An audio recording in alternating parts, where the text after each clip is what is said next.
أعمالنا من يهده الله فلا مضل له ومن يضلل فلا هادي له أي فلن تجد له وليا مرشدا ونشهد أن لا إله إلا الله وحده لا شريك له والذي لا ضد له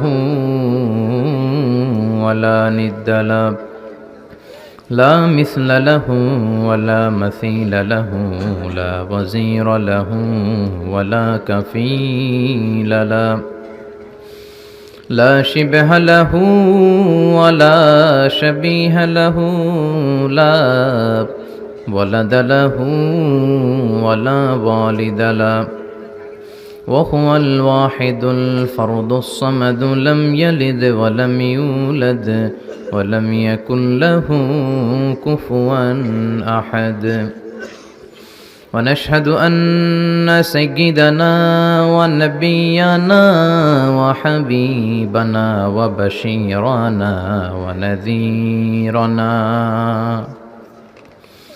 وطبيبنا وطبيب أرواحنا وحبيبنا وحبيب ربنا محمدا عبد الله ورسوله أرسله بالحق بشيرا ونذيرا وداعيا إلى الله بإذنه وسراجا منيرا أما بعد فقد قال الله تعالى في كلامه المجيد وفي فرقانه الحميد أعوذ بالله من الشيطان الرجيم بسم الله الرحمن الرحيم محمد رسول الله والذين معه أشداء على الكفار رحماء بينهم إن الله وملائكته يصلون على النبي يا أيها الذين آمنوا صلوا عليه وسلموا تسليما اللهم صل على محمد وعلى آل محمد كما صليت على إبراهيم وعلى آل إبراهيم إنك حميد مجيد اللهم بارك على محمد وعلى آل محمد كما باركت على إبراهيم وعلى آل إبراهيم إنك حميد مجيد বিসমিহি তাআলা আল্লাহ তাআলার নামে শুরু করছি। আড়াইওড়া দক্ষিণ ভোলানগর। আড়াইওড়াতে কয়েকটা ভাগ আছে না, উত্তর, দক্ষিণ, পূর্ব, পশ্চিম। আপনাদেরটা হচ্ছে দক্ষিণ ভোলানগর। এলাকাবাসীর উদ্যোগে চতুর্থ বার্ষিক ওয়াজ ও দোয়ার মাহফিল। প্রধান বক্তা রেখেছেন আমাকে। আজকের প্রধান অতিথি হচ্ছে জনাব আবুল কালাম আজাদ, চেয়ারম্যান ২ নং দুর্গাপুর ইউনিয়ন পরিষদ। আসছেন চেয়ারম্যান সাহেব? অসুস্থ, আল্লাহ সুস্থ করুক। সবাই পড়েন আমিন। কথা বলেছে মাওলানা হাফেজ মুসলিউদ্দিন, খতিব কেটিসি জামে মসজিদ কুমিল্লা। অনেকদিন পরে ওনার সাথে দেখা, বয়স হয়েছে ওনার, আল্লাহ ওনাকে হায়াত দারাজ করুক। আমি আসার পথে কণ্ঠ শুনে আন্দাজ করে ফেলছি এটা কেটিসির হুজুর হবে। গত বছর দেখা হতো অনেক জায়গায়, তো চমৎকার কথা বলে। এই যে উনি যে আজকে যে আমাকে বললো যে হুজুর দোয়া করেন, অনেক বয়স হয়েছে, আপনাদের কি মনে হয় কেটিসির হুজুর কি আজীবন এরকমই ছিল? না, এই যে সামনে যে ছোট্ট বাচ্চাদের মতো একদিন উনি ছিল, ছোট্ট শিশু ছিল, শৈশব, কৈশোর, যৌবন, বর্ণাঢ্য জীবন পেরিয়ে এখন উনি বার্ধক্যের ভারে নুজ্জ হয়ে পড়েছেন। তো এখন যারা আমরা ইয়াং, রক্ত গরম, ডানে বায়ে তাকাতে চাই না, আর বলি সব আমার আমার, সব খায়া ফালামু, সব ভাঙ্গা ফালামু, আমাদেরকেও কিন্তু ওই বয়সে যেতে হবে, ঠিক কি না? যেতে হবে, বয়স্ক হয়ে যেতে হবে। এজন্য এই সময়টা, যৌবনের সময়টা বড় দামি সময়। এই সময় আবাদত করলে কবুল করে কে? যৌবনের আবাদতকে পছন্দ করে কে? আপনি যৌবনে নামাজ পড়বেন, যুবকরা তোমরা নামাজ পড়বা, ইসলামের পক্ষে কাজ করবা। বুড়া হয়ে গেলে নামাজ পড়তে না পারলেও আল্লাহ বলবে ওর যৌবন বয়সে ও যা করেছে ওই হিসাব করে আমল নামায় ফেরেশতারা তোমরা লিখে দাও। এটা অনেকটা পেনশন সিস্টেমের। সারা বছর আপনি গভর্নমেন্ট সার্ভিস করেছেন, সোসাইটিকে সার্ভ করেছেন, দেশের সেবা করেছেন, কিন্তু বয়স যখন 60-70 চাকরি ছেড়ে দিয়ে আর সেবা দিতে পারেন না, তখন আপনাকে পেনশন দেয়া হয়। তা আল্লাহরও পেনশন সিস্টেম আছে। আপনি যুবক বয়সে যদি আবাদত করেন, বার্ধক্যের ভারে, কোমরে ব্যথা, মাজায় ব্যথা, মসজিদে যেতে না পারলেও প্রতি ওয়াক্তের জামাতের সওয়াব আপনার আমলনামায় দিবে কে? এজন্য যুবকরা, তোমাদের মধ্যে আছে অনেক শক্তি, অনেক সম্ভাবনা, তোমাদের মধ্যে আছে প্রাণ ঢালা উচ্ছ্বাস। এই উচ্ছ্বাসগুলোকে ইসলামের কাজে লাগাতে হবে, ইসলামের পক্ষে লাগাইতে হবে। শাহবাগে যায় উল্টাপাল্টা মিছিল দিলে চলবে না, যেরকম ঠিক কিনা? তোমাদের মিছিল হবে কোরআনের পক্ষে, তোমাদের মিছিল হবে ইসলামের পক্ষে, তোমাদের মিছিল হবে মানবতার পক্ষে। আল্লাহ আমাদেরকে সহি সমঝ দান করুক। কথা বলেছে আলহাজ হযরত মাওলানা হাফেজ জসিমউদ্দিন সরকার, কথা বলেছে হযরত মাওলানা বেলাল হোসেন হেলালি। বেলাল ভাই আপনি না? মাশাআল্লাহ, ওনাকে চিনেন তো? খুব সুন্দর গলায় কথা বলে, মাশাআল্লাহ। গলাটা বড় তারেক মনোয়ারের মতো না? তারেক মনোয়ার ভাই দেশে নাই, আল্লাহ আরেক তারেক মনোয়ার হিসেবে কবুল করুক। আমি তখন দাখিলে পড়ি সবে মাত্র, তারেক ভাই এসেছিলেন আমাদের এলাকায়। তো আমাকে তেলাওয়াত করতে দেয়া হলো তারেক ভাইয়ের আগে। আমি তেলাওয়াত করলাম, ফাযকুরুনি আযকুরুকুম ওয়াশকুরুলি ওয়ালা তাকফুরুন। তো তারেক ভাই তাকিয়ে রইলেন। তেলাওয়াত শেষে বললেন যে আহসানতা আহসানতা, আলোচনার পরে দেখা করবে। উনি কিন্তু খুব সরাসরি কথা বলে ফেলে, খুব ঠোটকাটা মানুষ। তো আলোচনার পরে দেখা করলাম, বলল যে এটিএন বাংলায় আসতে হবে তোমাকে, আসবা? আমি বললাম অবশ্যই আসবো। তো কার্ড দিলেন, এটিএন বাংলায় গেলাম। 2006 বা 2007 কথা, লম্বা সময় গল্প করলাম। ওনার আলোচনার আগে একটা তেলাওয়াত নিলেন।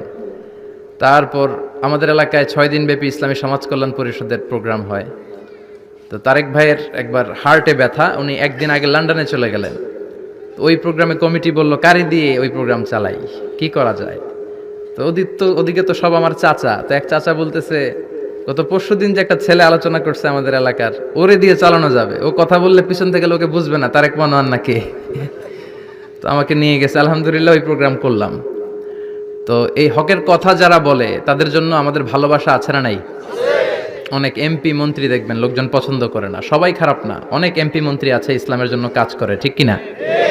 কিন্তু অনেক এমপি মন্ত্রী স্টেজে আসলে লোকজন জুতা মারে, আছে না নাই?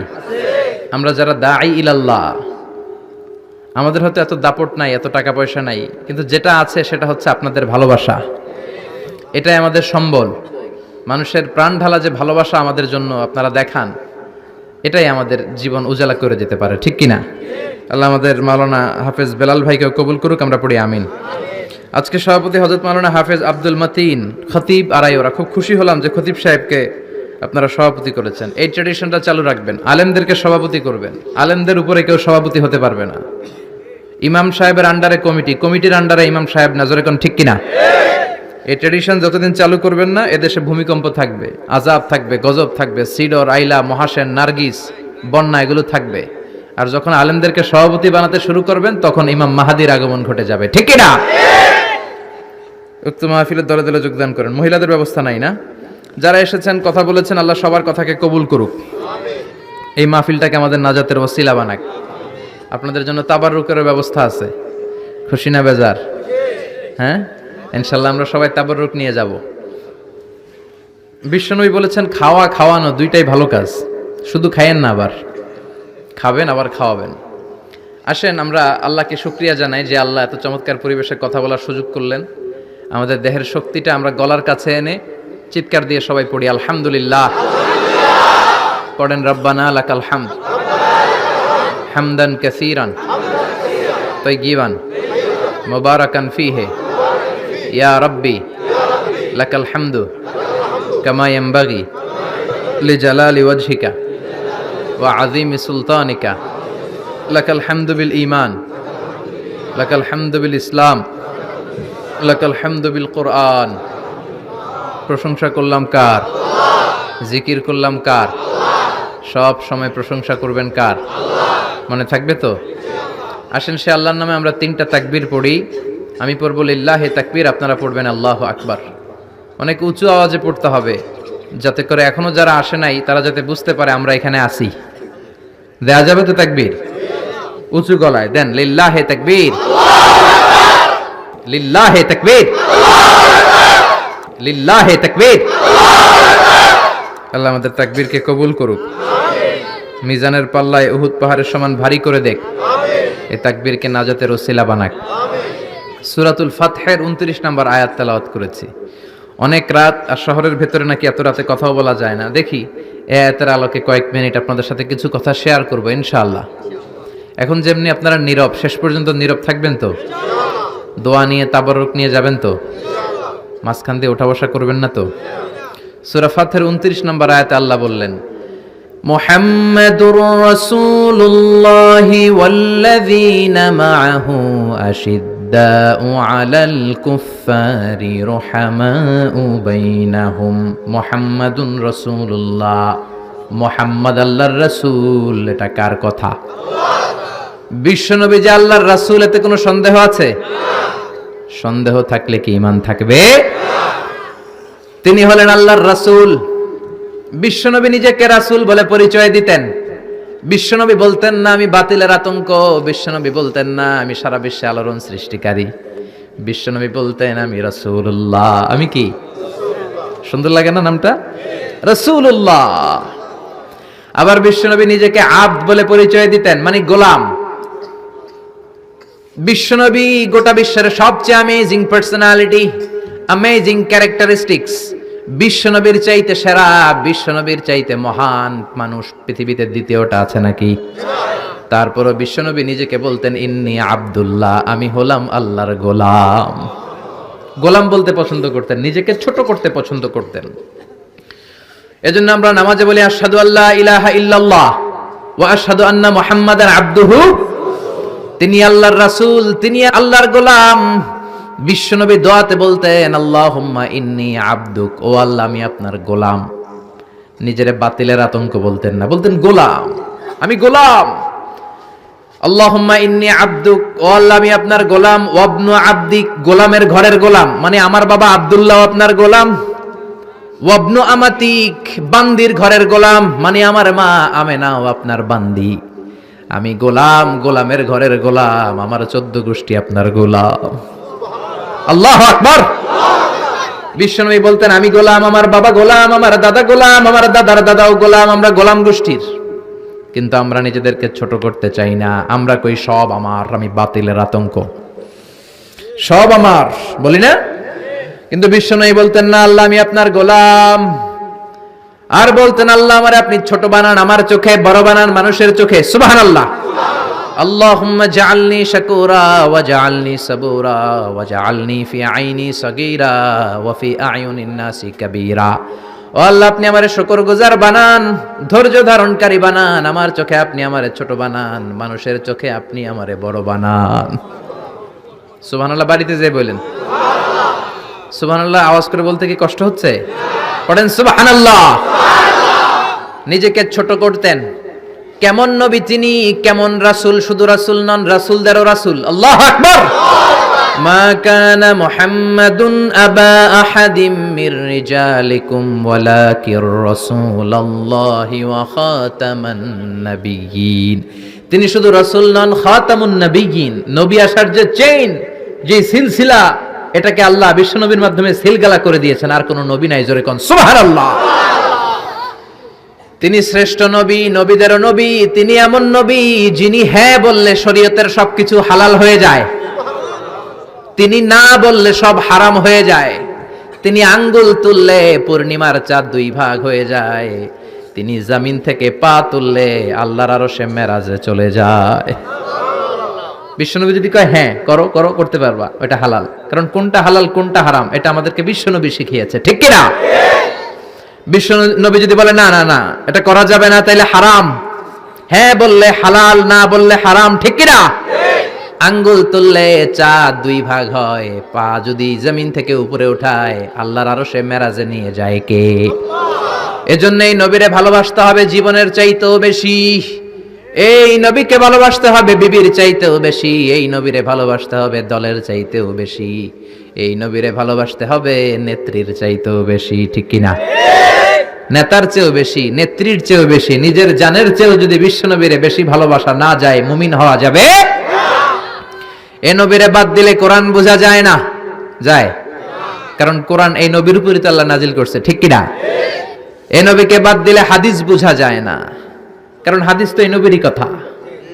এ নবীরে বাদ দিলে সালাত বোঝা যায় না, কারণ সালাত আমরা শিখেছি নবীর কাছ থেকে। নবী বলেছেন সল্লু কামা রাআইতুমুনি উসাল্লি, আমি নবীরে যেমনি নামাজ পড়তে দেখো তোমরাও তেমনি নামাজ পড়ো। এ নবীকে বাদ দিলে সিয়াম বোঝা যায় না, কারণ সিয়াম এই নবীর কাছ থেকে শিখেছি। নবীকে জিজ্ঞেস করা হলো, নবী সোমবারে কেন আপনি রোজা রাখেন? প্রতি সোমবারে তো কিছু খাইতে দেখি না। বিশ্বনবী বললেন ফিহি উলিদতু, সোমবারে আমি জন্মগ্রহণ করেছি, তাই রোজার মাধ্যমে আমি আমার বার্থডে পালন করি। আর আমগো বার্থডেতে কেক আছে না নাই? হ্যাপি বার্থডে টু ইউ আছে না নাই? দুম্মা চলে দুম আছে না নাই? বিশ্বনবীর জন্মদিন পালন করে একটা দল বিরিয়ানি খাওয়ার মাধ্যমে আছে না নাই?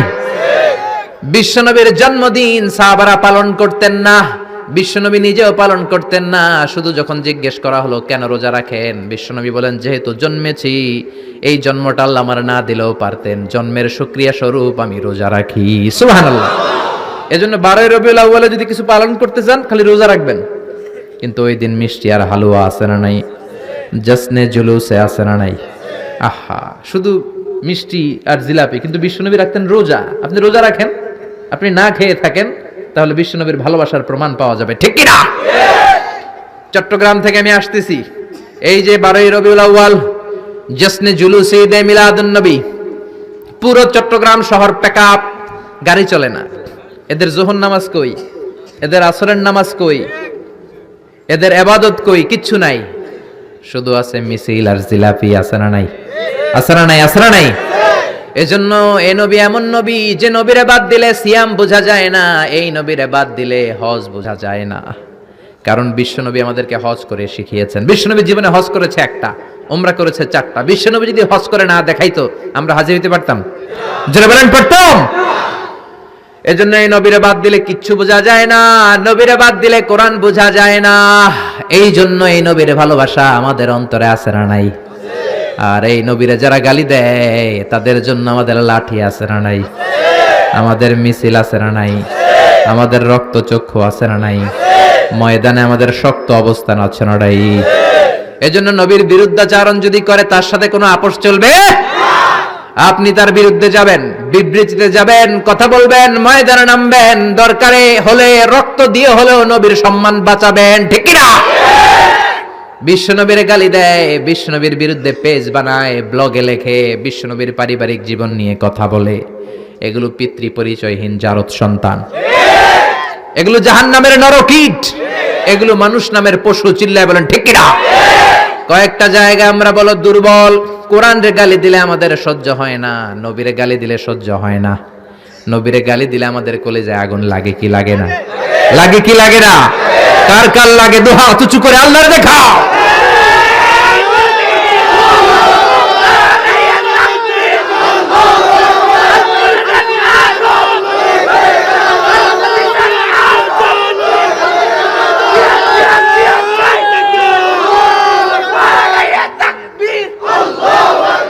আল্লাহ আমাদের স্লোগানকে কবুল করো। নবীর জন্য যে ভালোবাসা, এই ভালোবাসার কারণে নবীর শাফায়াত আমাদের নসিব করে, পড়ে না আমিন? এজন্য এই নবী এমন নবী যারা বাদ দিলে কোরআন বোঝা যায় না, হাদিস বোঝা যায় না, নামাজ বোঝা যায় না, রোজা বোঝা যায় না। জোরে বলেন ঠিক কি না? আমাদের নবী এমন নবী যেই নবীর আগমন বার্তা দেওয়ার জন্য আল্লাহ আরেকজন নবীকে দুনিয়ায় পাঠিয়েছে। ঈসা আলাইহিস সালামকে আল্লাহ শুধু পাঠাইছে যে তুমি দুনিয়াতে যায় বলো সর্বশ্রেষ্ঠ একজন নবী আসতেছে। জোরে করে আল্লাহু আকবার। বিশ্বনবীর আগমনের জন্য একজন নবী পাঠান আল্লাহ। এমন নবী যেই নবীর সুসংবাদ দিতে আরেকজন নবী দুনিয়ায় আসে। আল্লাহু আকবার। আমার নবী এমন নবী যিনি তার জীবনে কোন জিনিস বাস্তবায়িত না করে সাহাবীদেরকে ওই কাজ কোনোদিন করতে বলেন নাই। আগে নিজের জীবনে করেছেন, তারপরে অন্যদের বলেছেন। সুবহানাল্লাহ। এক সাহাবী বলল, নবী আমার ছেলে মিষ্টি খায়, বেশি মিষ্টি খায়, এত মিষ্টি কিনে দেওয়ার টাকা আমার নাই, আপনি ছেলেরে নসিহত করেন। বিশ্বনবী বললেন, বাবু তুমি কি বেশি মিষ্টি খাও? ছেলেটি বলল, জি নবী খাই। বিশ্বনবী বললেন, যাও আগামী সপ্তাহে তোমার বাবাকে নিয়ে আবার আমার কাছে এসো। বিশ্বনবী পরের সপ্তাহে ছেলেরে বললেন, ও ছেলে মিষ্টি বেশি খেও না, এত বেশি মিষ্টি খাওয়ার টাকা দেওয়ার টাকা তোমার বাবার নাই, কম কম খাবা, তাহলে তোমার বাবার উপর ihsan হবে। ছেলের বাবা বলল, নবী এই কথা তো গত সপ্তাহে বলতে পারতেন। বিশ্বনবী বললেন, কেমন করে বলি, কারণ আমি নবী তো মিষ্টি পছন্দ করি। এক সপ্তাহের ব্যবধানে নিজের অভ্যাসটাকে পাল্টালাম, মিষ্টি কম কম খাওয়া শুরু করলাম। আগে নিজে আমল করলাম, তারপরে তোমার ছেলেরে বললাম। সুবহানাল্লাহ। বাড়িতে যে কি রহমতের নবী, কি বরকতের নবী, নিজে কিছু আমল না করে অন্যরে বলতেনই না। সুবহানাল্লাহ। বিশ্বনবী মসজিদে নববীতে প্রবেশ করলেন। এক সাহাবী বলে, আদম হলো সফিউল্লাহ। আরেক সাহাবী বলে, আমার কাছে অবাক লাগে, মুসা হলো কালিমুল্লাহ, মুসার সাথে আল্লাহ সরাসরি কথা বলতেন। আরেক সাহাবী বললেন, ইব্রাহিম হলো খলিলুল্লাহ। বিশ্বনবী সবগুলো শুনলেন। বিশ্বনবী এবার মসজিদে নববীতে ঢুকে বললেন, তোমাদের কথা আমি শুনেছি, তোমরা ঠিকই বলেছ। আদম নবী সফিউল্লাহ, মুসা হলো কালিমুল্লাহ, ইব্রাহিম হলো খলিলুল্লাহ, আর জানো নাকি আমি হলাম হাবিবুল্লাহ। খলিল মানে আল্লাহর বন্ধু, হাবিব মানেও বন্ধু, কিন্তু খলিল হচ্ছে এমন বন্ধু যে বন্ধু আল্লাহরে খুশি করার জন্য কাজ করে, আর হাবিব হলো এমন বন্ধু যারা খুশি করার জন্য আল্লাহ নিজেই কাজ করে। রব্বুল আলামিন কাবা পরিবর্তন, কিবলা পরিবর্তন করে দিলেন মক্কা থেকে ফিলিস্তিনের দিকে।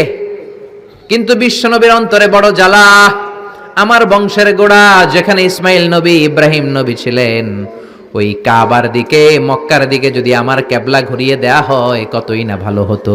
বিশ্বনবী মক্কার দিকে হয়ে নামাজ পড়তে পারেন না, কারণ আল্লাহ কিবলা চেঞ্জ করে বাইতুল মাকদাসে নিয়েছেন। বিশ্বনবী শুধু উপরের দিকে তাকায়, আল্লাহ বললেন, ক্বাদ নারা তাকাল্লুবা ওয়াজহিকা ফিস সামাই ফালানুওয়াল্লিয়ান্নাকা কিবলাতান তারদাহা ফাওয়াল্লি ওয়াজহাকা শাতরাল মাসজিদিল হারাম। আল্লাহু আকবার। ও নবী, আমি আপনার অন্তরের কষ্ট বুঝি, আমি আপনার বুকের জ্বালা বুঝি। কেন আপনি উপরের দিকে তাকান আমি বুঝি। ফিলিস্তিনের দিকে হয়ে নামাজ পড়তে আপনার ভালো লাগে না, আপনার মনে চায় আপনার বংশের গোড়া, আপনার জন্মভূমি মক্কার দিকে হয়ে নামাজ পড়তে। যান গো নবী, আর ফিলিস্তিনের দিকে হয়ে নামাজ পড়ার দরকার নাই। আপনারে খুশি করার জন্য আমি কিবলা পরিবর্তন করলাম, এখন থেকে মক্কার দিকে হয়ে আপনি নামাজ পড়তে থাকেন গো নবী। আপনারে খুশি করাই আমার কাজ। ফিলিস্তিনে কিবলা দিছে, আপনি খুশি হন নাই, যান চেঞ্জ করে আবার মক্কায় দিয়ে দিলাম। আল্লাহু আকবার। এজন্য আল্লাহ বললেন, মুহাম্মাদুর রাসূলুল্লাহি ওয়াল্লাযীনা মাআহু আশিদ্দাউ আলাল কুফফারি রুহামাউ বাইনাহুম। মুহাম্মদ হলো আল্লাহর রাসূল। কার কথা? বিশ্বনবী বলেন, আমি এমন রাসূল, আমার সব কাজেই বরকত আছে না নাই? বিশ্বনবী সাহাবীদের সাথে বিনোদন করতেন, সাহাবীদের সাথে রসিকতা করতেন, কিন্তু সেটা ছিল সুস্থ বিনোদন। কি বিনোদন? বিনোদন ইসলাম আপনাকে দিয়েছে, entertainment. Islam already has been provided for you the entertainments, but it should be halal and legal entertainment. You couldn't take the illegal entertainment. হারাম এন্টারটেইনমেন্ট বিনোদন নিতে পারবেন না, অসুস্থ বিনোদন আপনি দেখতে পারবেন না। সুস্থ বিনোদন গ্রহণের দরকার আছে না নাই? বিশ্বনবী কত সুন্দর রসিকতা করতেন। এক কালো মহিলা সাহাবী বিশ্বনবীর কাছে এসেছে। বিশ্বনবী বললেন, লা ইয়াদখুলান্নাল জান্নাতা সাফরা ওয়ালা সাওদা। তুমি তো কালো নারী, কোনো কালো নারী তো জান্নাতে যাবে না। মহিলা দিলেন চিৎকার। বিপদের কথা শুনলে মহিলাদের কান্নাকাটি আছে না নাই? আড়াই ওরাতে আছে না নাই? মহিলাদের অন্তর নরম। এজন্য বিশ্বনবী বলেছেন, মহিলারা কবরের সামনে যে জিয়ারত করবে না, কারণ কবরের সামনে গেলে বলবে, আমারে ফালাইয়া গেল গো, কই গেল রে, আমারে লইয়া যাও রে। কান্নাকাটি আছে না নাই? গড়াগড়ি খায়, নিজের জামা নিজে ছিঁড়ে ফেলে, নিজের গালে নিজে থাপ্পড় মারে, এরকম নারী আছে না নাই? এজন্য মহিলারা ঘর থেকে দোয়া করবে, পুরুষেরা কবরস্থানে ঢুকে কবরের সামনে দাঁড়িয়ে দোয়া করবে, ঠিক কি না? বিশ্বনবী বললেন লা ইয়াদখুলুল জান্নাতা সাফরা ওয়ালা সাউদা, কালো নারী মেটে রঙের নারী জান্নাতে যাবে না। মহিলা কান্না শুরু করে দিল। মহিলা বলল, নবী আপনি বলেছেন আল মারআতু ইযা সাল্লাত খামসাহা, কোন নারী যদি নামাজ পড়ে, ওয়া সামাত শাহরাহা, যদি রোজা রাখে, আতাআত বালাহা, স্বামীর আনুগত্য করে, হাফিজাত ফুরুজাহা, লজ্জাস্থানের হেফাজত করে, কোন নারী যদি এই চারটা কাজ করে, তার জন্য 8টা জান্নাতের দরজা খুলে দেয় কে? আল্লাহ। ও নবী আমি তো 4টাই করি, কালো হওয়ার কারণে কি আমি জান্নাতে যাব না? এটা কেমন কথা? বিশ্বনবী বললেন, কেঁদো না, তুমি যখন জান্নাতে যাবা এরকম কালো থাকবা নাকি? তুমি তো পূর্ণিমার চাঁদের মতো হয়ে জান্নাতে ঢুকবা। তুমি যখন জান্নাতে ঢুকবে, তোমার ঐশ্বরিয়া রায়ের মতো সুন্দরী করে দিবে কে? তুমি বিশ্ব সুন্দরী হবা, তখন কি তুমি কালো থাকবা? মহিলা আবার খুশি হয়ে গেল, কোন সুবহানাল্লাহ।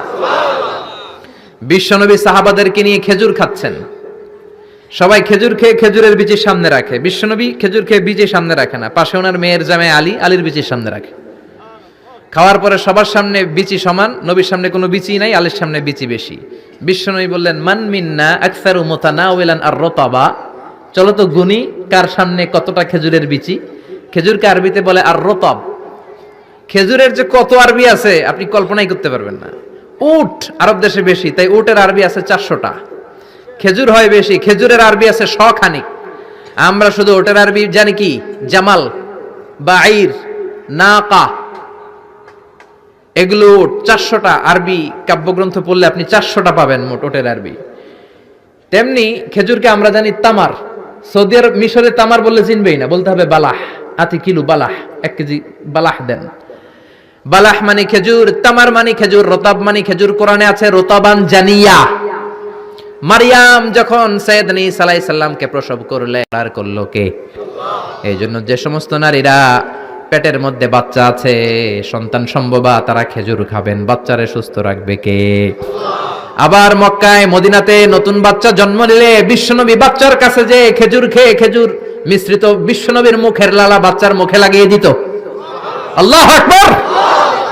বিশ্বনবী সাহাবাদের বললেন, মান মিন্না আকসারু মুতানাওয়ালান আর-রতাবা, চলো কে বেশি রতাব খেয়েছে, মানে খেজুর খেয়েছে, গুনি। গুনতে শুরু করা হলো। সবচেয়ে বেশি দেখা গেল সাইয়েদনা আলীর সামনে। বিশ্বনবী বললেন, দেখো আল্লাহ কি খাদক জামাই আমাকে দিয়েছে, এমন খাইতে পারে, সবার সামনে বিচি কম, আলীর সামনে বিচি ডবল। এখন আলী কি বলবে? আলী বলে, আমার শ্বশুরও কম খাইতে পারে না, দেখো সবার সামনে বিচি আছে, আর আমার শ্বশুর বিশ্বনবীর সামনে কোনো বিচিই নাই, তার মানে খেজুর খাওয়ার সময় উনি বিচি সহ মেরে দিয়েছে।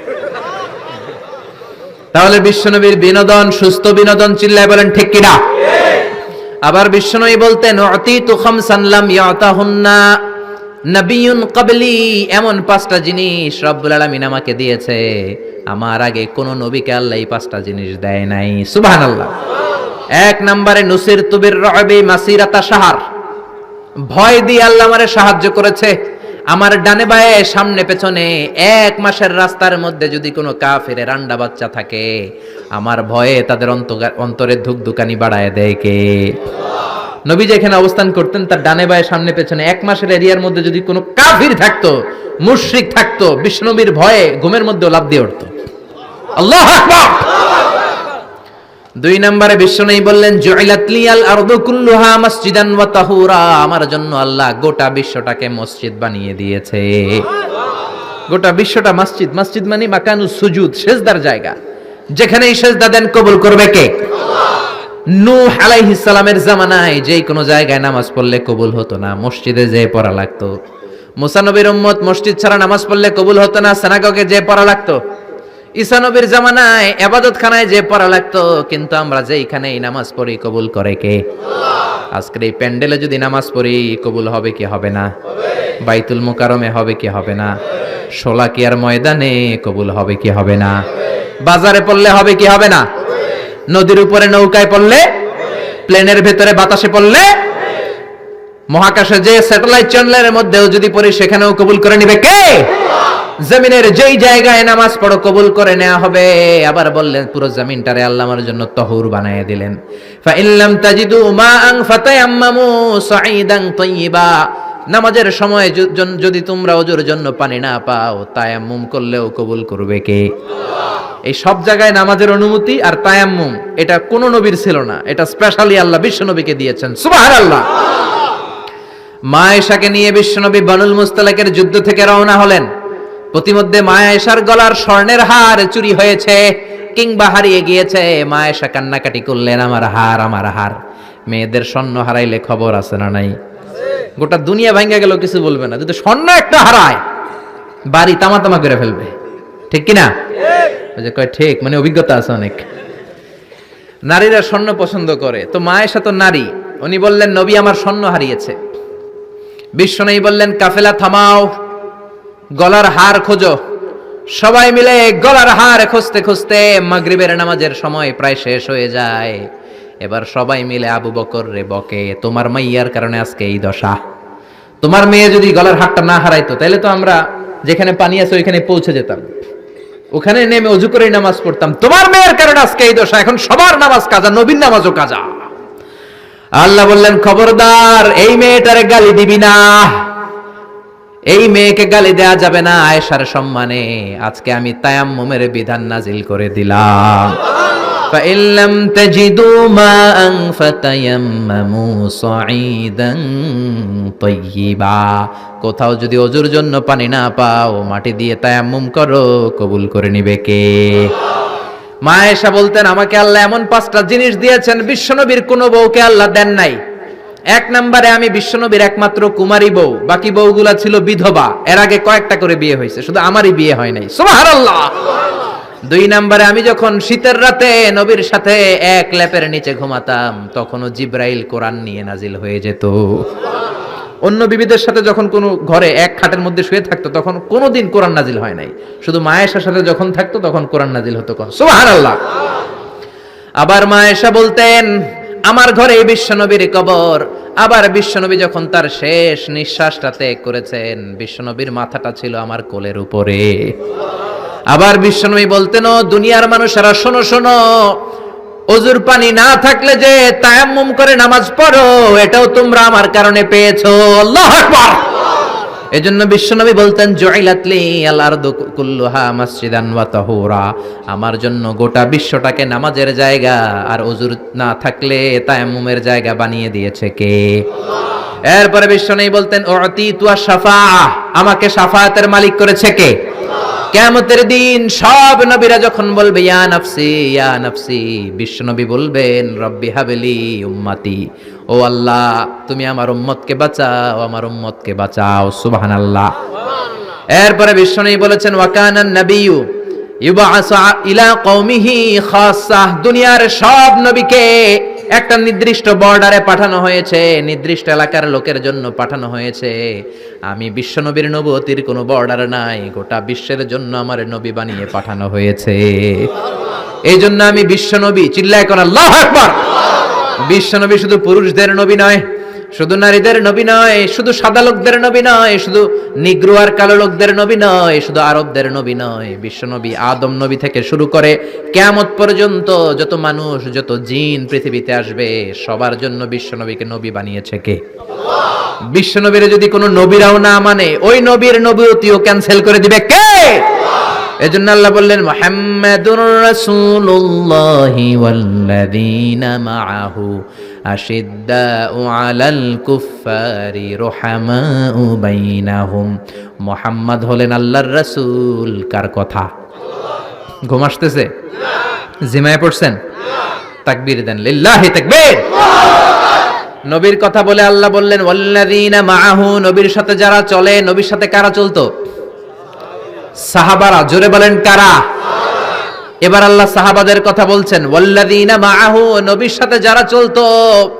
আশিদ্দাউ আলাল কুফফার, কাফেরদের ব্যাপারে তারা বজ্র কঠোর। রহমাউ বাইনাহুম, নিজেদের ব্যাপারে তারা পুষ্পকোমল। কাফিরদের ব্যাপারে সাহাবারা বজ্র কঠোর, নিজেদের ব্যাপারে তারা পুষ্পকোমল।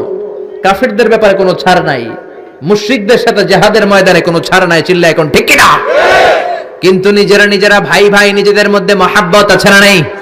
এজন্য বিশ্বনবী বলতেন আমার সাহাবাদের মধ্যে 2 কিসিম আছে। কয় কিসিম? এক কিসিম নরম কিসিম আর এক কিসিম গরম কিসিম। সুবহানাল্লাহ। আবু বকর নরম কিন্তু ওমরে ফারুক গরম। জোরে কোন ঠিক কিনা? এজন্য বিশ্বনবী বলতেন খায়রুল কুরুনি করনি, সবচেয়ে সেরা যুগ আমি নবীর যুগ, সুম্মাল্লাযীনা ইয়ালুনাহুম তারপরে সাহাবাদের যুগ, সুম্মাল্লাযীনা ইয়ালুনাহুম তারপরে তাবেঈদের যুগ। ঠিক কি না? সাহাবারা হচ্ছে এই পৃথিবীর শ্রেষ্ঠ সন্তান, তাদের চেয়ে শ্রেষ্ঠ সন্তান পৃথিবী জন্ম দিতে পারে নাই। চিল্লায় বলেন ঠিক কি না? এজন্য সাহাবাদেরকে ভালোবাসার দরকার আছে না নাই? নাকি সাহাবীদেরকে গালি দিবেন, সাহাবীদেরকে ঘৃণা করবেন? সাহাবীদেরকে যদি গালি দেন, যদি ঘৃণা করেন, যদি সমালোচনা করেন, আপনার ঈমান থাকবে? কথা বলেন, ঈমান থাকবে? এজন্য নবী বললেন খবরদার, লা তাসুব্বু আহাদাম মিনাস সাহাবী, আমার সাহাবীদেরকে গালি দিও না। সাহাবাদেরকে ভালোবাসা হলো ঈমান, সাহাবীদেরকে ঘৃণা করা হলো কুফরি। ঠিক কি না? আয়াতুল ঈমানি হুব্বুল আনসার, সাহাবীদের ভালোবাসা হচ্ছে ঈমানের আলামত। আয়াতুন নিফাকি বুগদুল আনসার, সাহাবীদেরকে ঘৃণা করা হচ্ছে মুনাফিকের আলামত। চিল্লায় বলেন ঠিক কি না? এজন্য বিশ্বনবী বলতেন আমার সাহাবারা এক একটা সুপারস্টার। আমরা বলি Mashrafe Bin Mortaza superstar, Salman Khan superstar, Hrithik Roshan superstar, Aamir Khan superstar, Donald Trump superstar, Shakib Al Hasan superstar. বলি না আমরা?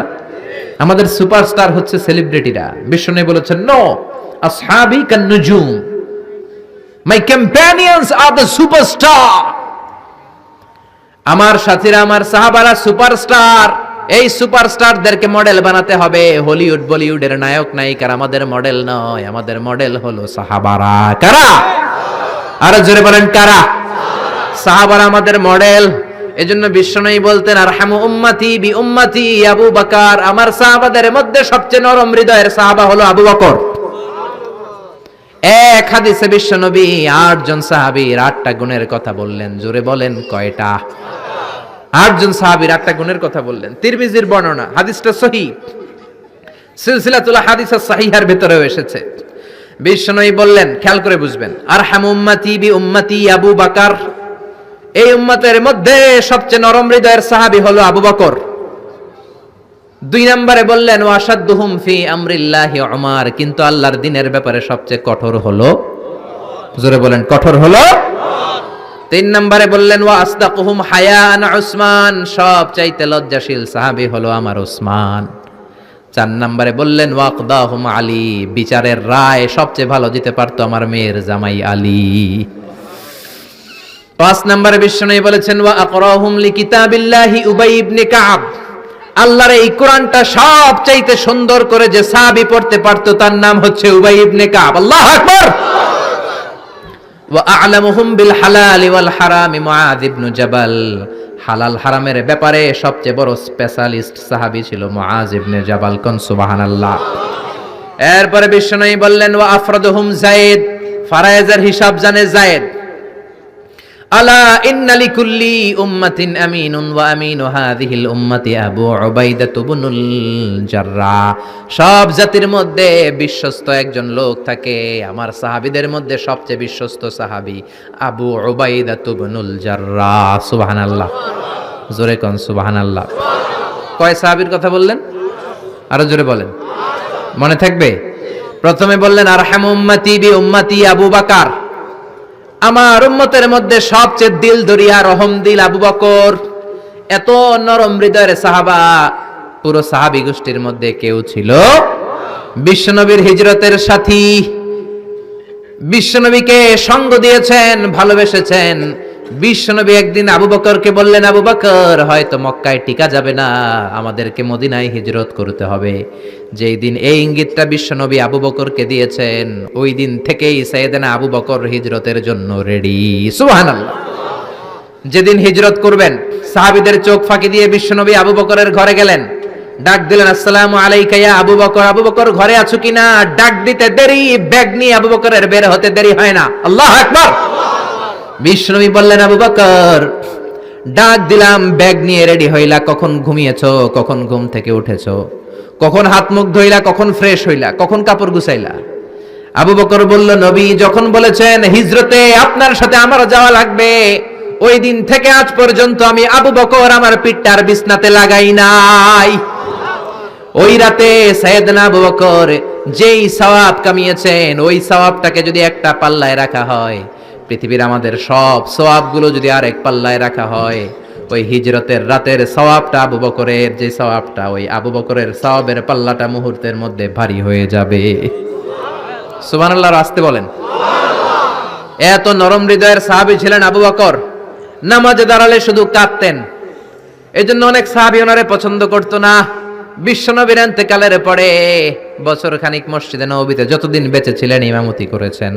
আল্লাহু আকবার বলে যখন আলহামদুলিল্লাহি রাব্বিল আলামিন, তখনই কান্নায় ভেঙে পড়তেন। তেলাওয়াত শুরু করলেই কাঁদতেন। হেরেম শরীফে যারা নামাজ পড়েছেন, শাইখ আব্দুর রহমান আস-সুদাইস আযাবের আয়াতগুলো পড়ে যখন টান দেয়, মুসল্লিগুলো সহ্য করতে পারে না। উনি নিজেও তেলাওয়াত থামিয়ে কাঁদে, মুসল্লিরাও কাঁদে। হেরেমের চারদিকে কান্নার রোল পড়ে যায়, চিৎকারের রোল পড়ে যায়, শুধু কান্নার কান্না, শুধু কান্না। সাইয়েদনা আবু বকর যখন নামাজে দাঁড়াতেন শুধু কাঁদতেন। বুখারীর বর্ণনা, রজুলুন আসিফ, নরম হৃদয়ের লোক ছিলেন। আই রাকিকুল কলবি ওয়া সারিউল বুকা, এত অন্তর নরম, নামাজে দাঁড়ালেই কাঁদতেন। দিন দুনিয়ার কোনো হুঁশ তার থাকতো না। কিন্তু আমরা নামাজে দাঁড়ালে দিন দুনিয়ার খেলার হিসাব আছে না নাই? বাজারের খবর আছে না নাই? জি বাংলা আছে না নাই? সারা দিনে যেটা মনে পড়ে না, নামাজে দাঁড়ালেই ওটা মনে পড়ে, ঠিক কি না? আমরা নামাজে দাঁড়িয়ে এইভাবে শেয়ার বাজার বাড়লো না কমলো? সাকিব আল হাসান আউট হয়েছে না ছক্কা মারছে? কে জিতলো? কুমিল্লা জিতলো নাকি কি ভিক্টোরিয়ান্স, রয়টার্স মার্টার্স কি যেন আছে, আমি তো বুঝিও না অনেকগুলা। কে জিতলো কে হারলো? হিন্দি সিরিয়াল শুরু হলো নাকি আমার দল জিতলো না হারলো, এরকম টেনশন আছে না নাই? আর সাইয়েদনা আবু বকর যখন নামাজে দাঁড়াতেন, দাঁড় দাঁড় করে চোখের পানি দিয়ে দাড়ি ভিজে যেত, চোখের পানিতে দাড়ি ভিজে যেত। সাহাবারা বললেন, ও নবী, আমাদের নামাজে মন থাকে না। বিশ্বনবী বললেন, সল্লু সলাতা মুআদ্দিআ, বিদায় নামাজ পড়ো, মনে করবা আজকের নামাজটাই আমার জীবনের শেষ নামাজ, তাইলে তোমার মন আর কোনো দিকে ছুটবে। আজকে এখন বাজে 11টা, যদি বলা হয় রাত 2টার দিকে আপনার মরণ, খুশ থাকবে? সবাই মাহফিল থিয়া দিবেন দৌড়, আমার মরণ 2টার দিকে। আহা, 2টার দিকে মরণ, জীবনের কোনো গ্যারান্টি নাই। যদি আপনার বলেই দেয়া হয় 2টার দিকে আপনার মরণ, এখন তুমি 2 রাকাত নামাজ পড়ো, এটাই শেষ নামাজ, ওই দিনের নামাজটা আপনি কত সুন্দর করে পড়বেন। আহা, ওই দিন আপনি কত সুন্দর করে ওযু বানাবেন, ওই দিন আতর মাইখা একেবারে আতর আলী হয়ে যাবেন, ওই দিন পাঞ্জাবি পড়বেন, ওই দিন যায় নামাজে দাঁড়াবেন, ওই দিন আপনার নামাজে কোনো তাড়াহুড়ো নাই, ঠিক কিনা? ওই দিনের রুকুটা আপনার জীবনের সব চাইতে শ্রেষ্ঠ রুকু হবে। ওই দিনের সেজদাটা আপনার জীবনের শ্রেষ্ঠতম সেজদা হবে। ওই দিনে সেজদায় যে চোখের পানি দিয়ে আপনি যায় নামাজ ভিজায় দিবেন, এর কারণ আপনি নিশ্চিত, you are certain that you are going to die. আপনি রাত 3টার দিকে মারা যাচ্ছেন, জানার কারণে আপনার নামাজে এত ভক্তি। আমরা যে মাহফিল শেষে বাড়িতে যেতে পারবো কোনো গ্যারান্টি আছে নাকি? আরো আধা ঘন্টা বাঁচবো, গ্যারান্টি আছে? শ্বাস যেটা ভেতরে নিলাম বের করতে পারবো, গ্যারান্টি আছে? তো তাইলে নামাজে যখন দাঁড়াই, এটা ভাবতে সমস্যা কি যে এটাই আমার শেষ নামাজ? কারণ আমার তো কোনো গ্যারান্টি লেটার নাই। চিল্লায় বলেন ঠিক কি না? Perform the salah as if it's your last and final prayer. এমন ভাবে নামাজে দাঁড়াবেন যেন এটাই আপনার লাস্ট এন্ড ফাইনাল প্রেয়ার, এটাই আপনার শেষ নামাজ। এরপরে আর নামাজের সুযোগ হয়তো আমি নাও পেতে পারি, জোরে কোন ঠিক কি না? এই কথা যখন সাহাবারা শুনলেন, আর নামাজে নড়েও না চড়েও না। মরুভূমির মাঝখানে যখন সাহাবারা দাঁড়াতেন, আকাশের পাখিগুলো খেজুর গাছ মনে করে সাহাবাদের মাথায় এসে বসে যেত। সুবহানাল্লাহ, বাড়িতে যে পাখিগুলো মনে করতো এগুলো মরুভূমির মাঝখানের খেজুর গাছ, মাথায় এসে বসে যেত। আর আমরা নামাজের মধ্যে দাঁড়ালে আমাদের কোনো খেয়াল থাকে না, আমাদের এদিকে সামনে ডানে বায়ে নজর যায়, ঘড়ির দিকে তাকায়, অনেকে আছে না নাই? নামাজের পর আবার এমনি তাকায়। হাদিসে এসেছে, আপনার নজর যখন একবার নামাজ ছাড়া অন্যদিকে দেন, আল্লাহ বলে আকবিল, বান্দা ফিরে আয়। আবার যখন ডানে নজর দেন, আল্লাহ বলে ফিরে আয়। আবার যখন ইমাম সাহেবের দিকে এমনি তাকান, আল্লাহ কয় ফিরে আয়।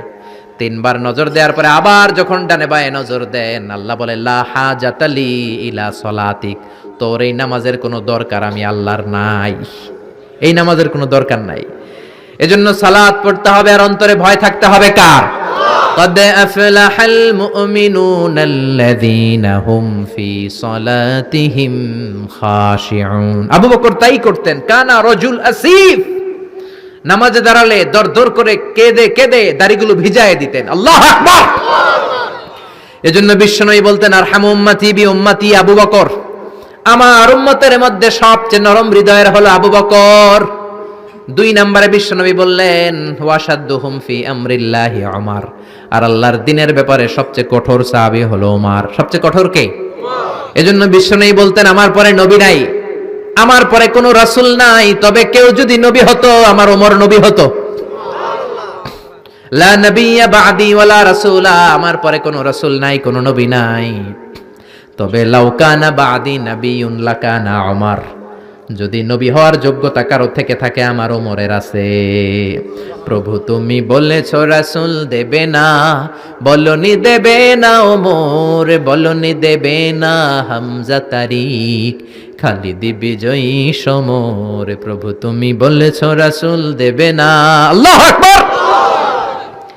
এই ওমরের মতো যদি লাঠির বাড়ি দেওয়া যেত, উনি নামাজেও লাঠি নিয়ে দাঁড়াতেন। আমাদের ইমাম সাহেবরা কেবলামুখী, আর পিছন থেকে একামত দেয় আল্লাহু আকবার আল্লাহু আকবার, আশহাদু আল্লা ইলাহা ইল্লাল্লাহ, আশহাদু আন্না মুহাম্মাদার রাসূলুল্লাহ, হাইয়া আলাস সালাতি হাইয়া আলাল ফালাহ, قد قامت الصلاة قد قامت الصلاة, আল্লাহু আকবার আল্লাহু আকবার, লা ইলাহা ইল্লাল্লাহ, আল্লাহু আকবার। সৌদি স্টাইলে একটু একামত শোনায় দিলাম। আমরা তো 2 বাক্যে বলি, আর 1 বাক্যেই বলে। ইমাম সাহেব কিবলামুখী হয়ে দাঁড়ায় আর মুয়াজ্জিন একামত দেয়। ওমরের সুন্নাত, বিশ্বনবীর সুন্নাত এটা ছিল না। ওমরে ফারুক মুসল্লিদের দিকে হয়ে দাঁড়াতেন। ওমরে ফারুকের হাতে থাকতো একটা লাঠি, যার কাতার বাঁকা, লাঠির দিয়ে পায়ের উপরে বাড়ি আছে না নাই? এইরকম বাড়ি মেরে মেরে যদি সোজা করা যেত, কাতারে গ্যাপ থাকতো না। বিশ্বনবী বলতেন ওয়াসাদ্দুল খালাল, হাযু বাইনাল মানাকিবি ওয়াল আকদাম, এইটার সাথে ওইটা মিলাও। এই সাহাবী তার কাঁধের সাথে এই সাহাবীর কাঁধ মেলাতো, এই সাহাবীর কাঁধের সাথে এই সাহাবীর কাঁধ মেলাতো, এই সাহাবীর ডান পায়ের সাথে ওই সাহাবীর বাম পা, এই সাহাবীর বাম পায়ের সাথে ওই সাহাবীর ডান পা। বুনিয়ানুম মারসুস, সীসা ঢালা প্রাচীরের মতো। নবীরে কেউ অ্যাটাক করতে আসলেও যেন আধা ঘন্টা লাগে এই প্রাচীর ভাঙ্গা আসতে। জোরে কোন ঠিক কি না? এই জন্য সাহাবীদের জামা সবার আগে এদিক দিয়ে ছিড়তো, ধাক্কাধাক্কির কারণে নামাজে টাইট হয়ে তারা দাঁড়াতো। সাইয়েদনা ওমরে ফারুক লাঠি দিয়ে কাতার সোজা করে দিতেন। কারো যদি কাতার বাঁকা হতো লাঠি দিয়ে মারতেন, এই সোজা করো। এই জন্য লাঠিরও দরকার আছে না নাই? আবু বকরের মতো নরম হৃদয়ের সাহাবা যেমনি দরকার, ওমরের মতো গরম 2-1টারও দরকার আছে না নাই? আমরা সারা জীবন ওয়াজ করলে আপনারা নামাজি হবেন না, এটা জানি। যাদের নসিব ভালো 2-4 জন হবেন, বেশিরভাগই বেনামাজি। আমি সারা জীবন যদি মাদক নিয়ে ওয়াজ করি, গাঞ্জা খাওয়া বন্ধ হবে? কিন্তু প্রধানমন্ত্রী যদি বলে কালকে থেকে কেউ যদি ইয়াবা টানে, জাগার মধ্যে ওর পিঠের মধ্যে 100 বেত, 10,000 টাকা জরিমানা, 10 বছরের জেল। ইয়াবা বাবা পাওয়া যাবে? আর গাঞ্জা বাবা থাকবে? বাংলাদেশ থেকে গাঞ্জা নাই। প্রধানমন্ত্রী যদি বলে নামাজ না পড়লে 10,000 টাকা জরিমানা, 1 ওয়াক্ত ছাড়বি 10,000 টাকা দিবি, বাংলাদেশের সব মানুষ মুসল্লি হয়ে যাবে। এজন্য বিশ্বনবী বলতেন ইন্নাল্লাহা লা ইয়াযা'ু বিল কুরআন, আল্লাহ কোরআন দিয়ে যেটা সমাজে করান না, ইয়াযা'ু বিস সুলতান, এটা ক্ষমতা দিয়ে করান। ঠিক কি না? প্রধানমন্ত্রী ক্ষমতার মসনদ থেকে মাইরের ঘোষণা দিবে, আর আমরা ওয়াজ কইরা যামু। ওয়াজ আর মাইরের সমন্বয়ে ইসলাম কায়েম করবে কে? আল্লাহ। শুধু ওয়াজ দিয়ে ইসলাম কায়েম হবে? ওমরে ফারুক তাই করতেন, লাঠি দিতেন, লাঠি দিয়ে সোজা করে দিতেন। এজন্য শয়তান ওনারে ভয় পেত। বিশ্বনবী বলেন ওয়াল্লাযী নাফসি বিয়াদিহি, যে আল্লাহর হাতে আমার আত্মা, ওমর ওই আল্লাহর কসম করে বলি, মা সালাকা আশ-শাইতানু সালিকান ফাজ্জান ইল্লা সালাকা ফাজ্জান গায়রা ফাজ্জিক, তোমার যদি ইবলিস কোন রাস্তা দিয়ে আসতে দেখে, ইবলিসের বাপের কিরা, ইবলিস ওই রাস্তা ধুইয়া আরেক রাস্তা দিয়ে হাঁটে। ও ওমর, তোমার যদি শয়তান দেখে তুমি এই দিক দিয়ে আসো, শয়তান জীবনও এই রাস্তা দিয়ে চলবে না, আরেক রাস্তা দিয়ে শয়তান দেয় দৌড়। ও মিয়া, যেই লোকরে শয়তান ডরায় ওই লোকের ঈমানটা কেমন ছিল জোরে বলেন আল্লাহু আকবার। মুনাফিকের বাচ্চারা ভয় পেত ওমরে ফারুককে, জমের ভয়। এমনকি বিশ্বনবীর বিবিরাও ভয় পেত। বিশ্বনবীর বিবিরা মাঝে মাঝে নবীরে ধরতো, ও নবী আমার এইটা লাগবে ওইটা লাগবে। বিশ্বনবী বললেন লাগবে লাগবে, বললে তালাক দিয়ে দিব, যাও তালাক দিয়ে দেব। ধনী সাহাবীর কাছে যে বিয়ে বসো, আমি নবীর কাছে থাকলে এভাবেই থাকতে হবে। কিন্তু বিবিরাও ছাড়ার পাত্র না। সব বিবিরা একবার বিশ্ব নবীরে ধরলেন, ধরে বলে, ও নবী, আয়েশার বাড়িতে যেদিন থাকেন ওই দিন সাহাবীরা বেশি বেশি হাদিয়া পাঠায় কেন? আমাদের ঘরে যেই দিন থাকেন হাদিয়া পাঠায় না কেন? আচ্ছা, ইমাম সাহেবের বাড়িতে কে হাদিয়া পাঠাবে, কি গিফট দিবে তার, এটা কি উনার বিষয়? যিনি দিবে এটা উনার বিষয়, ঠিক কি না? বিবিরা বললেন, আমাদের ঘরেও যেন হাদিয়া পাঠায়, আপনি মসজিদে এলান দিয়ে দিয়েন। বিশ্বনবী কয়, আমি পারুম না। বিবিরা কয়, পারতেই হবে। বিশ্বনবী বললেন, না না, আমি এই কথা মসজিদে বলতে পারবো না। বিবিরা বললেন, আপনি বলতেই হবে। ইন দা মিন টাইম দরজার বাইরে থেকে কে যেন সালাম দিল, আসসালামু আলাইকুম ওয়া রাহমাতুল্লাহ। বিশ্বনবী বললেন, ওয়া আলাইকুম আসসালাম। বিশ্বনবী বুঝলেন সালামটার কারণ না, এটা ওমরের সালাম। বিশ্বনবী সালামের উত্তর দিয়া বিবিদের দিকে তাকায় দেখে একটা বিবিও নাই, সব অন্দরমহলে দৌড়। সুবহানাল্লাহ কইবেন না? এই ভয়টা কিন্তু আবার ডাকাইত দেখলে যেই ভয় ওইটা না, এটাকে আরবিতে বলে হাইবাত। হাইবাত ওমর, ওমরের হাইবাত এমন ছিল, শয়তান ভয় পেত, মুনাফিকরা জমের মতো ভয় পেত। আমাদের মা উম্মুল মুমিনিন বিশ্বনবীর বিবিরা ওমরেরকে ভয় পেত। সুবহানাল্লাহ। আমরা বাচ্চারা যদি না খায়, খেতে চায় না, আমার এক মেয়ে ছোট্ট খেতে চায় না, গল্প বলে খাওয়াই, আমি এদিক দিয়ে খাওয়াইলে ওদিকে দৌড়, এদিক দিয়ে ধরলে ওদিকে দৌড়। আপনাদের ছেলে মেয়েদের একই অবস্থা, বাচ্চারা খেতে চায় না, ঘুমাতে চায় না। তখন আমরা বলি, ঘুমা, না হলে বাঘ আসবে, বাঘ, বিড়াল আসবে, বিড়াল। আপনারা কি কন? আর ওরাতে হ্যাঁ বিলাই, বিলাই আইব, কুত্তা আইব। আমরা বলি কুকুর আসবে, বিড়াল আসবে, ঘুমাও ঘুমাও। বাচ্চারা তখন ভয়ে ঘুমায়। ওমর ফারুক যখন মদিনার গভর্নর, মদিনার প্রেসিডেন্ট, মদিনার মায়েরা বিড়াল আর বাঘের ভয়ে দেখাতো না। বাচ্চারা যখন মদিনাতে খেতে চাইতো না, ঘুমাতে চাইতো না, মদিনার মায়েরা বলতো, তাড়াতাড়ি ঘুমাও, ওই যে ওমর আসতেছে, ওমর। চিৎকার করে পড়েন আল্লাহু আকবার। সবার জন্য সমান নীতি। 10 বছরে গোটা বিশ্বের অর্ধেক ক্যাপচার, পৃথিবীর অর্ধেকটা ক্যাপচার করলেন সাইয়েদনা ওমর। নিজ হাতে পিটিয়ে নিজের ছেলেকে বেহুশ করেছেন। আরেক বর্ণনায় আছে পিটিয়ে ছেলেটাকে নিহত করেছেন। যদি বর্ণনাটা দাইফ, কিন্তু আমাদের জন্য শিক্ষা আছে বর্ণনায়। হঠাৎ একবার ঘরে ঢুকলেন, ওই ছেলের নাম ছিল আবু শাহমা, মূল নাম আব্দুর রহমান। ওনার বিখ্যাত যে ছেলে আব্দুল্লাহ ইবনে ওমর, উনি আরেকজন। আরেক ছেলে ছিল আব্দুর রহমান, মারুফুন বিআবি শাহমা, সবাই তার ডাকতো আবু শাহমা বলে। একদিন ঘরে ঢুকে দেখে মদের গন্ধ পাওয়া যায়। আবু শাহমারে বললেন, ইয়া আবা শাহমা, আশারিবতা খামরান, মদ খাইছস? কয় না আব্বা, শারিবতু নাবিজান, নাবিজ খেয়েছি। খেয়াল রাখবেন, মদ হারাম, মদ খেলে আসিবেত, কিন্তু নাবিজ খাওয়া হালাল। নাবিজ হচ্ছে আরব দেশেরা খায়, সাদা দুধের মধ্যে রাতে শক্ত খুরমা যদি 5টা ফেলে রাখেন, সকালে ওইটা দেখবেন দুধের রং আর সাদা নাই, খুরমার রস টেনে দুধটা লাল হয়ে গেছে। এটা খেলে স্বাস্থ্যের জন্য আরব দেশে খুব ভালো, কিন্তু এটা রাতে ভিজাইলে সকালেই খাইতে হবে। এটা যদি 3 দিন রেখে দেন, 4 দিন রেখে দেন, এটা তারির মতো মদ হয়ে যাবে, মাতলামি হবে, খাওয়া যাবে না। ওমরের ছেলে ওই মজাটা নেয়ার জন্য 4 দিন ভিজায় রাখছে, তারপরে এই নাবিজ নামক মদ খেয়েছে। ওমর বললেন, মদ খাইছস নাকি? আবু শামা বলে, খাই নাই। ওমর বললেন, তাআলা এলে, এদিকে ইফতাহ ফামাক, মুখ খোলো। মুখ খোলার পরে গন্ধ নিয়ে দেখে নাবিজ মাখানো মদের গন্ধ পাওয়া যায়। কোনো কথা নাই, কলারটা ধরলেন, টানতে টানতে মসজিদে নববীর বারান্দার পিলারে নিয়ে বাঁধলেন। জোরের আজান হলো, নামাজ পড়লেন। নামাজের পরে সালাম ফিরালেন। সালাম ফেরানোর পরে বললেন, মাকানাকুম ইনদানা হাদ। নামাজের পরে সুন্নত পরে সবাই বসবেন, একটা বিচার আছে। এই গুরুদণ্ড, এটাকে আরবিতে বলে হাদ, প্লুরাল হচ্ছে হুদুদ। সবাই যখন ওযু করে ঢুকতেছিল, বারান্দায় দেখে ওমরের ছেলে বাধা। সবার চিন্তা, হায় হায়, কি ঘটনা ঘটলো? প্রেসিডেন্টের ছেলে পিলারের মধ্যে বাধা কেন? নামাজের পরে হাজার হাজার সাহাবী সবাই বলল, খলিফা কি হয়েছে? মাল আমর, হোয়াট হ্যাপেন্ড? ওমরে ফারুক বললেন, এটাই নাবিজ খেয়েছে, তবে এটা মদ হয়ে গেছিল, এখন 80 বেদ দিব। কানা ঘুষা, কানা ঘুষা, হাজার হাজার সাহাবী। কেউ কেউ বলল, খলিফার ছেলে তো মনে হয় মারবে না, ধমক দিয়ে ছেড়ে দিবে। এরকম কিছু বিচার দেশে আছে না নাই? মিলায় দেয়, ঘুষ খাইয়া ছাইরা দেয়। এমপির পোলা হইলে 7 খুন মাফ, চিল্লা এখন ঠিক না? কেউ বলে না, ওমর সারার পাত্র না, তবে 80টা মারবে না, 40টা দিবে অ্যাটলিস্ট। কয়টা? ওমর ফারুক চেয়ারে বসলেন, হাজার হাজার মানুষ, পিনপতন, নীরবতা। জল্লাদরে বললেন, হাতি জিলদ মিন বাইতুল মাল, বাইতুল মালের ঘর থেকে খেজুর গাছের চামড়া দিয়ে বানানো বড় সাইজের একটা চাবুক আন, সবচেয়ে বড়টা আনবি। সবচেয়ে বড়টা আনা হলো।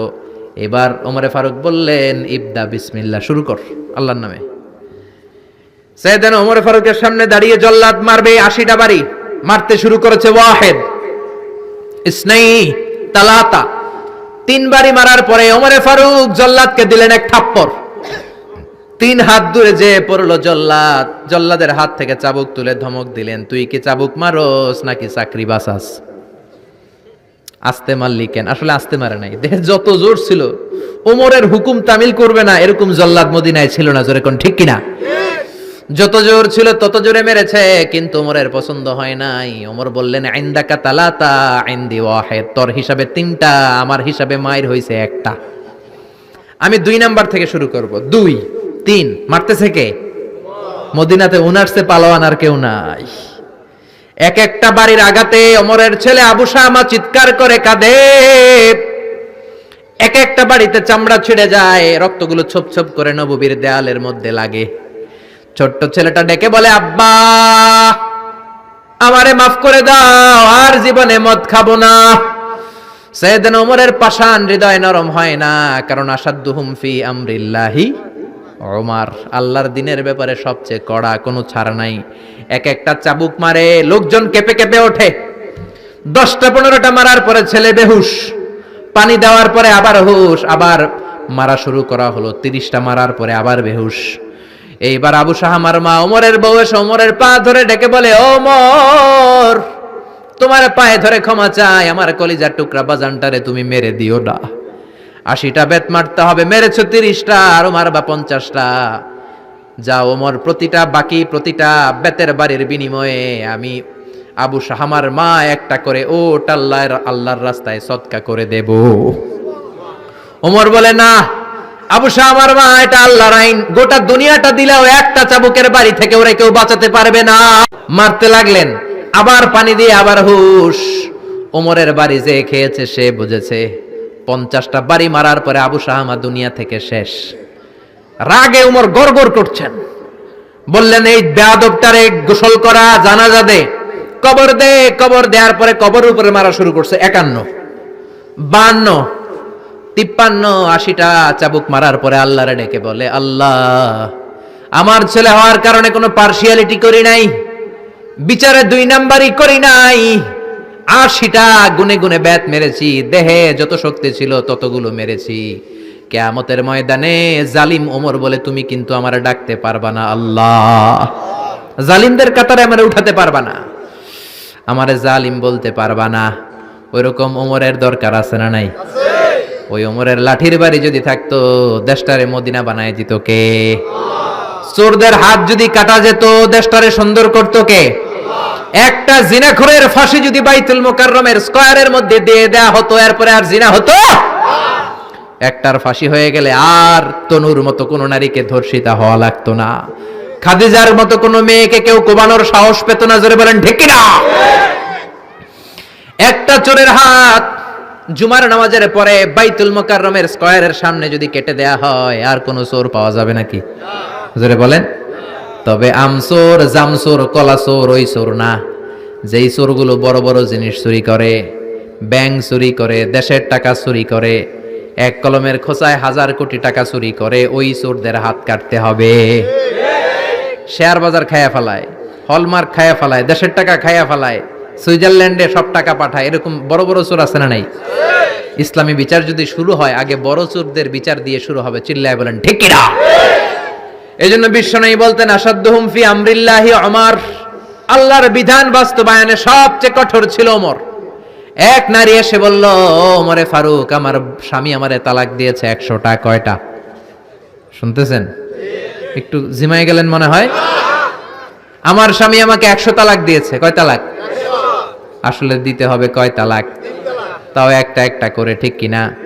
ওমরে ফারুক ডেকে আনলেন, স্বামীরাও আনলেন, বউরে আনলেন। ও স্বামী, কয় তালাক দিছো? কয় 100টা দিছি। ওমরে ফারুক বললেন, তালাক হচ্ছে মিন শাআইরিল্লাহ, এটা আল্লাহর নিদর্শন। আল্লাহর নিদর্শন নিয়ে ফাইজলামি করার অনুমতি তোরে দিছে কে? 3 তালাকে তোর বউ তালাক, বাকি 97 তালাক তোর পিঠের উপরে পড়বে। সুবহানাল্লাহ। বাড়িতে যে বউরে 100 তালাক দিছে এক ডাকায়। ওমর ফারুক বললেন 3 তালাকে তোর বউ তালাক, বাকি 97 তালাক তোর পিঠে। এজন্য লাঠির দরকার আছে না নাই? ওমর ফারুক জোহরের নামাজের ইমামতি করলেন। নামাজের পরে দেখলেন একদল লোক গোল হয়ে বসে জিকির করে। আসরের পরেও দেখলেন গোল হয়ে জিকির করে। মাগরিবের পরে দেখলেন সব লোক কাজে চলে যায়, ওই একদল লোক জিকির করে। ওমরে ফারুক বললেন, মান আনতুম, তোমরা কারা? কয় নাহনু আল মুতাওয়াক্কিলুনা আলাল্লাহ, আমরা আল্লাহর উপর তাওয়াক্কুলকারী। তো কাজবাজ নাই, খালি জিকির করো। খাও দাও কিভাবে? কয় আমাদের জিকির দেখে লোকজন খানা দিয়া যায়। ওমরে ফারুক বললেন, তাহলে তো তোমরা মুতাওয়াক্কিলুনা আলাল্লাহ নও, তোমরা হচ্ছে আল মুতাওয়াক্কিলুন বা'দুকুম আলা বা'দ, একে অপরের উপর তাওয়াক্কুলকারী। যারা তোমাদের জন্য রুটি নিয়ে আসছে এদের উপর তাওয়াক্কুলকারী। কে বলেছে নামাজের পরে বসতে? ফাইদা কুদিয়াস সালাতু ফান্তাশিরু ফিল আরদ ওয়াবতাগু মিন ফাদলিল্লাহ। নামাজ শেষ তো বের হয়ে যাও। ছাত্র যাবে স্কুলে, জনপ্রতিনিধি যাবে, মেম্বার অফ দ্য পার্লামেন্ট যাবে পার্লামেন্টে, শিক্ষক যাবে কলেজে, যারা ব্যবসায়ী তারা যাবে বাজারে। তোমরা কোনো কাজ করো না, বসে থাকো কেন? খবরদার, আজকের নামাজের পরে যদি কোনো নামাজের পরে যদি গোল হয়ে বসে থাকতে দেখি, পিটাইয়া মসজিদে নববী থেকে বের করে দেব। কাজ করতে যা, এলাকায় যে কাজ কর, বিবি বাচ্চার খবর নে, চিল্লা এখন ঠিক না? ছাড় দেন নাই, পিটাইয়া মসজিদ থেকে বের করে দিয়েছেন। আল্লাহু আকবার। এজন্য বিশ্বনবী বলেছেন, আরহাম উম্মতি বি উম্মতি আবু বকর। সাহাবীদের মধ্যে সবচেয়ে কোমল হৃদয়ের অধিকারী কে ছিল? আর সবচেয়ে কঠোর কে ছিল? 3 নম্বরে বিশ্বনবী বললেন, ওয়াসদাকুহুম হায়ান উসমান, সবচেয়ে লজ্জাশীল সাহাবী উসমান। নারীরা এত লজ্জাশীল ছিল না, সাইয়েদনা উসমান যতটা লজ্জাশীল ছিল। এখন আমাদের সমাজে লজ্জা শরমের বালাই নাই। কি করে আমরা বেশরম হব, বেলাল্লাপনা অশ্লীলতা কি করে ছড়াবো, এগুলোর ট্রেনিং সেন্টার আমাদের ঘর। জি বাংলায় আমাদেরকে ট্রেনিং দেয়া হয়, শাড়িটা কেমনে পরলে শরীর বেশি দেখা যায়, পেট খালি, পিঠ খালি, কপালের উপর এক নক্তা আছে না নাই? জোরে কোন? কপাল পোড়া। প্রতিদিন আমরা ট্রেনিং প্রাপ্ত, প্রতিদিন জি বাংলা স্টার জলসায় শাশুড়ি আর বউয়ের মধ্যে কেমনে গিরিঙ্গি লাগানো যায়। আচ্ছা ভাই, বিশ্বনবী বললেন, ইদা লাম তাস্তাহি ফাসনা মা শিতা, যদি শরম না থাকে তোর যা মন চায় তাই করতে পারবি। এই জন্য আল হায়াউ শু'বাতুম মিনাল ঈমান, লজ্জা হলো ঈমানের অঙ্গ। যার লজ্জা নাই তার ঈমান নাই। এজন্য লজ্জা শরমের দরকার আছে না নাই? বিশ্বনবী ছোট্টবেলা থেকেই লজ্জাশীল ছিলেন। বিশ্বনবীর দুধমা হালিমা, তিনি বলেন, 2 বছর মুহাম্মদ আমার দুধ খেলো, 5 বছর ছেলেটারে আমি পাললাম, 5 বছর লালন পালন করেছি। 5 বছরের মধ্যে শিশু মুহাম্মদকে আমি কোনোদিন কাঁদতে দেখি নাই। ব্যথা পেলেও মুহাম্মদ কাঁদে না, ক্ষুধা লাগলেও মুহাম্মদ কাঁদে না। শুধু লজ্জাস্থানের জায়গা থেকে কাপড়টা একটু সরে গেলে শিশু মুহাম্মদ কেঁদে দেয়। ছোট্ট বাচ্চা ব্যথা পায়, কাঁদে না। বিশ্বনবী কাঁদতেন না, ক্ষুধা লাগলে কাঁদতো না, লজ্জাস্থান থেকে কাপড় সরলেই কাঁদতো। বিশ্বনবীর বয়স 7 কিংবা 8। মক্কাতে কাবা নির্মাণ হবে। মক্কার সবাই কয়, আমরা সবাই এই কাজে অংশগ্রহণ করব। কাবা ঘর বানাইলে ওটাতে সব আছে না নাই? তো কিভাবে অংশগ্রহণ? পাথর কেটে কেটে পাথর দিয়ে কাবা বানাবে। সবাই পাথর টানে, বিশ্বনবীও টানে। বিশ্বনবীর বয়স 7 কিংবা 8, ওনার বয়সের ছেলেরা সবাই পরনের লুঙ্গি খুলে কাঁধের মধ্যে রেখেছে, আর কাঁধের উপরে একটা করে পাথর টানে যাতে ব্যথা না পায়। ছোট্ট বাচ্চারা লুঙ্গি খুলে ফেলে না? গ্রীষ্মকালে দেখবেন পুকুর একটা পাইলে লুঙ্গি ধুইয়া সবটি সাঁতার, আছে না নাই? পিড়াইয়া উঠানো যায় না, সবগুলো ডুবায়, চোখগুলো লাল করে ভূতের মতো হয়ে ওঠে। এলাকায় পুকুর টুকুর নাই বোধহয়? আছে আছে আছে। বিশ্বনবী লুঙ্গি খোলে না, সবগুলো সমবয়সের বাচ্চা লুঙ্গি খুলে ভাঁজ করে এখানে রেখে একটা পাথর টানে। আমার নবী 2টা করে টানে। সবাই টানে কয়টা করে? নবী টানে কয়টা করে? সব বাচ্চারা লুঙ্গি খোলা, বিশ্বনবীর লুঙ্গি পরনে। আবু তালেবের চোখে এটা পড়লো। আবু তালেব বলে, ও ভাতিজা মুহাম্মদ, তোমার বয়সের বাচ্চারা লুঙ্গি খুলে পাথর টানে, সবাই টানে একটা, তুমি টানো 2টা। কেন রে ভাতিজা, তুমিও লুঙ্গি খোলো, লুঙ্গিটা কাঁধে রেখে তারপরে পাথর টানো। বিশ্বনবী বললেন, না চাচা, আমার সমস্যা নাই, আমি লুঙ্গি খুলবো না। চাচা কই খোলো। আমরা অনেক বাচ্চাদেরকে বলি, আরে তুই ছোট মানুষ, খোল বেটা, খোল খোল খোল, কিচ্ছু হবে না, বলি না? কখনো এগুলো বলবেন না। ও ছোট্ট হলে ওর একটা প্রেস্টিজ আছে না নাই? ওর একটা আত্মসম্ভ্রম বোধ আছে না নাই? এখনো যদি লুঙ্গি খোলা শিখান, অশ্লীলতা শিখান, তাহলে এই ছেলেগুলো হবে ডাকাত, এগুলোই হবে বাংলা ভাই, ইংরেজি ভাই, অঙ্ক ভাই, এগুলো হবে পিচ্চি হান্নান, এরশাদ শিকদার, কালা জাহাঙ্গীর, লতিফ সিদ্দিকীর মতো মন্ত্রী। ঠিক আরো আসতে বলেন। এখন থেকে যদি লাজুকতা শিখান, ভদ্রতা শিখান, কোরআন শিখান, তাহলে এই ছেলেগুলো বড় আলেম হবে, মুফাসসিরে কোরআন হবে। এই ছেলেগুলো হাফেজ জাকারিয়ার মতো হবে, ফজলে রাব্বি আদলের মতো হবে, বড় বড় ইমাম হবে, মুফাসসির হবে। চিল্লায়া বলেন ঠিক কিনা? চাচা বলে মোহাম্মদ লুঙ্গি খোলো, আরে ছোট মানুষ খোলো। বিশ্বনবী বলে না, আমি ছোট হতে পারি কিন্তু লুঙ্গি খুলবো না, আমার কোনো সমস্যা নাই। চাচাকে আরে খোলো মিয়া বলে লুঙ্গির গোছা ধরে টান দিছে, টান দিতে দেরি, মুহূর্তের মধ্যে বিশ্বনবী বেহুশ হয়ে জমিনে পড়ে যায়। বিশ্বনবীর জীবদ্দশায় পৃথিবীর কোন মানুষ বিশ্বনবীর লজ্জাস্থান দেখে? জোরে বলেন দেখে? এজন্য খবরদার, তোমার বোনের পেট পিঠ খালি থাকতে পারবে না, কপালে এক নোক্তা থাকতে পারবে। তোমার বোন বললেই তুমি তারে পাখি ড্রেস কিনে দিতে পারবা না, লেহেঙ্গা 2 পিস 3 পিস কিনে দিতে পারবা না। তুমি যদি এগুলো আদরের বোনকে কিনে দাও, আল্লাহর সুপ্রিম কোর্টের কাঠ গড়াতে তোমারও আসামি করে দাঁড় করাবে কে? বাবা খবরদার, মেয়েদের সব আবদার পূরণ করবেন না। হেজাব পরানো শিখান, বোরকা পরানো শিখান। একটা মেয়ে যখন বোরকা পরে রাস্তায় বের হয়, মনে হয় জান্নাতের হুর দুনিয়ায় এসেছে। একটা মেয়ের সৌন্দর্য তো হেজাবে, সৌন্দর্য তো বোরকার ভেতরে, সৌন্দর্য তো পর্দার ভেতরে। চিল্লা এখন ঠিক কিনা? আবার কিছু নানি আছে বয়স 90, উনি হাত মোজা পা মোজা, আর সাথে 16 বছরের 18 বয়সের নাতনিরে নিয়ে বের হইছে। এমন দৃশ্য এলাকার সব পোলারা পিছনে পিছনে লাইন ধরে, আছে না নাই? মায়ের বয়স 60, হাত মোজা পা মোজা। আপনি হাত মোজা পরছেন কেন? আপনি তো অল্প কাপড় পরে বেরোলেও কোনো সমস্যা নাই। আপনি তো এক্সপায়ার্ড, আপনার ডেট এক্সপায়ার্ড, ঠিক কিনা? আপনার দিকে তাকাবে না সুন্দরী সুরুষী অষ্টাদশী মায়াবিনী কাজল কালো চোখ মেঘ কালো কেশ, আপনার ওই নাতনির দিকে লুলুপ দৃষ্টি দিয়ে বখাটেগুলো তাকাবে, ঠিক কিনা? এজন্য খবরদার, মেয়েদেরকে পর্দা শিখান, মেয়েদেরকে ভদ্রতা শিখান, মেয়েদেরকে ইসলাম শিখান। ফ্যামিলিটারে জান্নাত বানায় দিতে পারে কে? এজন্য বিশ্বনবী বললেন ওয়াসদাকুহুম হায়াআন উসমান, সবচাইতে লজ্জাশীল সাহাবী ছিল কে? মনে থাকবে নি? ওসমান নামটা সুন্দর না? ছেলে পেলে হইলে এগুলো রাখেন, রাখবেন তো? কি রাখবেন? কি অদ্ভুত অদ্ভুত নাম রাখে। এক লোক অনেকদিন পরে ভাতিজারে দেখতে আসছে বাসায়, ঢাকাতে, গ্রামের সবজি টবজি নিয়ে গেছে। তো ভাতিজারা বলে, ভাতিজা তোমার নাকি এক ছেলে এক মেয়ে? বলে জি চাচা, দোয়া করবেন, এক ছেলে এক মেয়ে, একটু ডাকো তোমার ছেলে আর মেয়েরে। ভাতিজা ডাক দিছে ব্রাশ ফায়ার, ব্রাশ ফায়ার শুই না চাচা দিছে দৌড়। ভাতিজাও পিছন থেকে দৌড়ায়, চাচাও দৌড়ায়। ভাতিজা কয় দাঁড়ান চাচা, চাচা কয় আমার বয়স 80 হয়েছে রে ভাতিজা, আমারে তুই ব্রাশ ফায়ার করিস না। ভাতিজা কয় চাচা এটা ওই ব্রাশ ফায়ার না, ছেলের নাম ব্রাশ, মেয়ের নাম ফায়ার। আছে না নাই? কিয়ামতের দিন আল্লাহ ইউদআউনা ইয়াউমাল কিয়ামাতি বিআসমাইকুম ওয়া বিআসমাই আবাইকুম, কিয়ামতের দিন আল্লাহ তোমাদের নাম ধরে, তোমাদের বাবাদের নাম ধরে ডাকবে। ফাহসিনু আসমাআকুম, তোমাদের নামগুলো সুন্দর করে রেখো। সুবহানাল্লাহ। রাখবেন, ওসমান নামটা রাখবেন তো, ছেলে হইলে রাখবেন, রাখবেন। এরপরে বিশ্বনবী বলেছেন ওয়াকদাহুম আলী, সবচেয়ে ভালো বিচারের রায় দিতে পারতো আমার মেয়ের জামাই আলী। বিচারের রায় হবে একটা কিতাব দিয়ে, কিতাবটার নাম কি? আপনাদের উচ্চ আদালত আর নিম্ন আদালতে তো এই কিতাব দিয়ে রায় হয় না?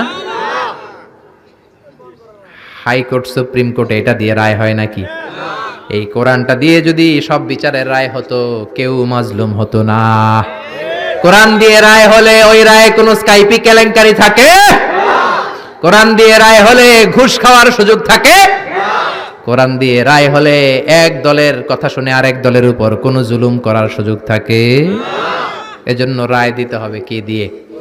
আমাল্লাম ইয়াহকুম বিমা আনজালাল্লাহু ফাউলাইকা হুমুল কাফিরুন। সুবহানাল্লাহ। আল্লাহ 3 বার বললেন কোরআন দিয়ে যে রায় দেয় না, বিচারের রায় যারা কোরআন দিয়ে ঘোষণা করে না, এক জায়গায় বললেন জালেম, এক জায়গায় কাফের, এক জায়গায় ফাসিক। এজন্য কোরআন দিয়ে বিচারের রায় হওয়ার দরকার আছে না নাই? কোরআনকে সংসদে পাঠানোর দরকার আছে না নাই? এমনি এমনি হেঁটে চলে যাবে কোরআন সংসদে নাকি পাঠাইতে হবে? ভালো নেতা বানাইতে হবে। যারা কোরআন মানে, যারা কোরআনের পক্ষে, এরকম নেতা বানানোর দরকার আছে না নাই? এজন্য বিশ্বনবী বলেছেন, মান ক্বালা বিহি সাদাকা, কোরআন দিয়ে যে কথা বলে তার কথা সত্য কথা নাকি মিথ্যা।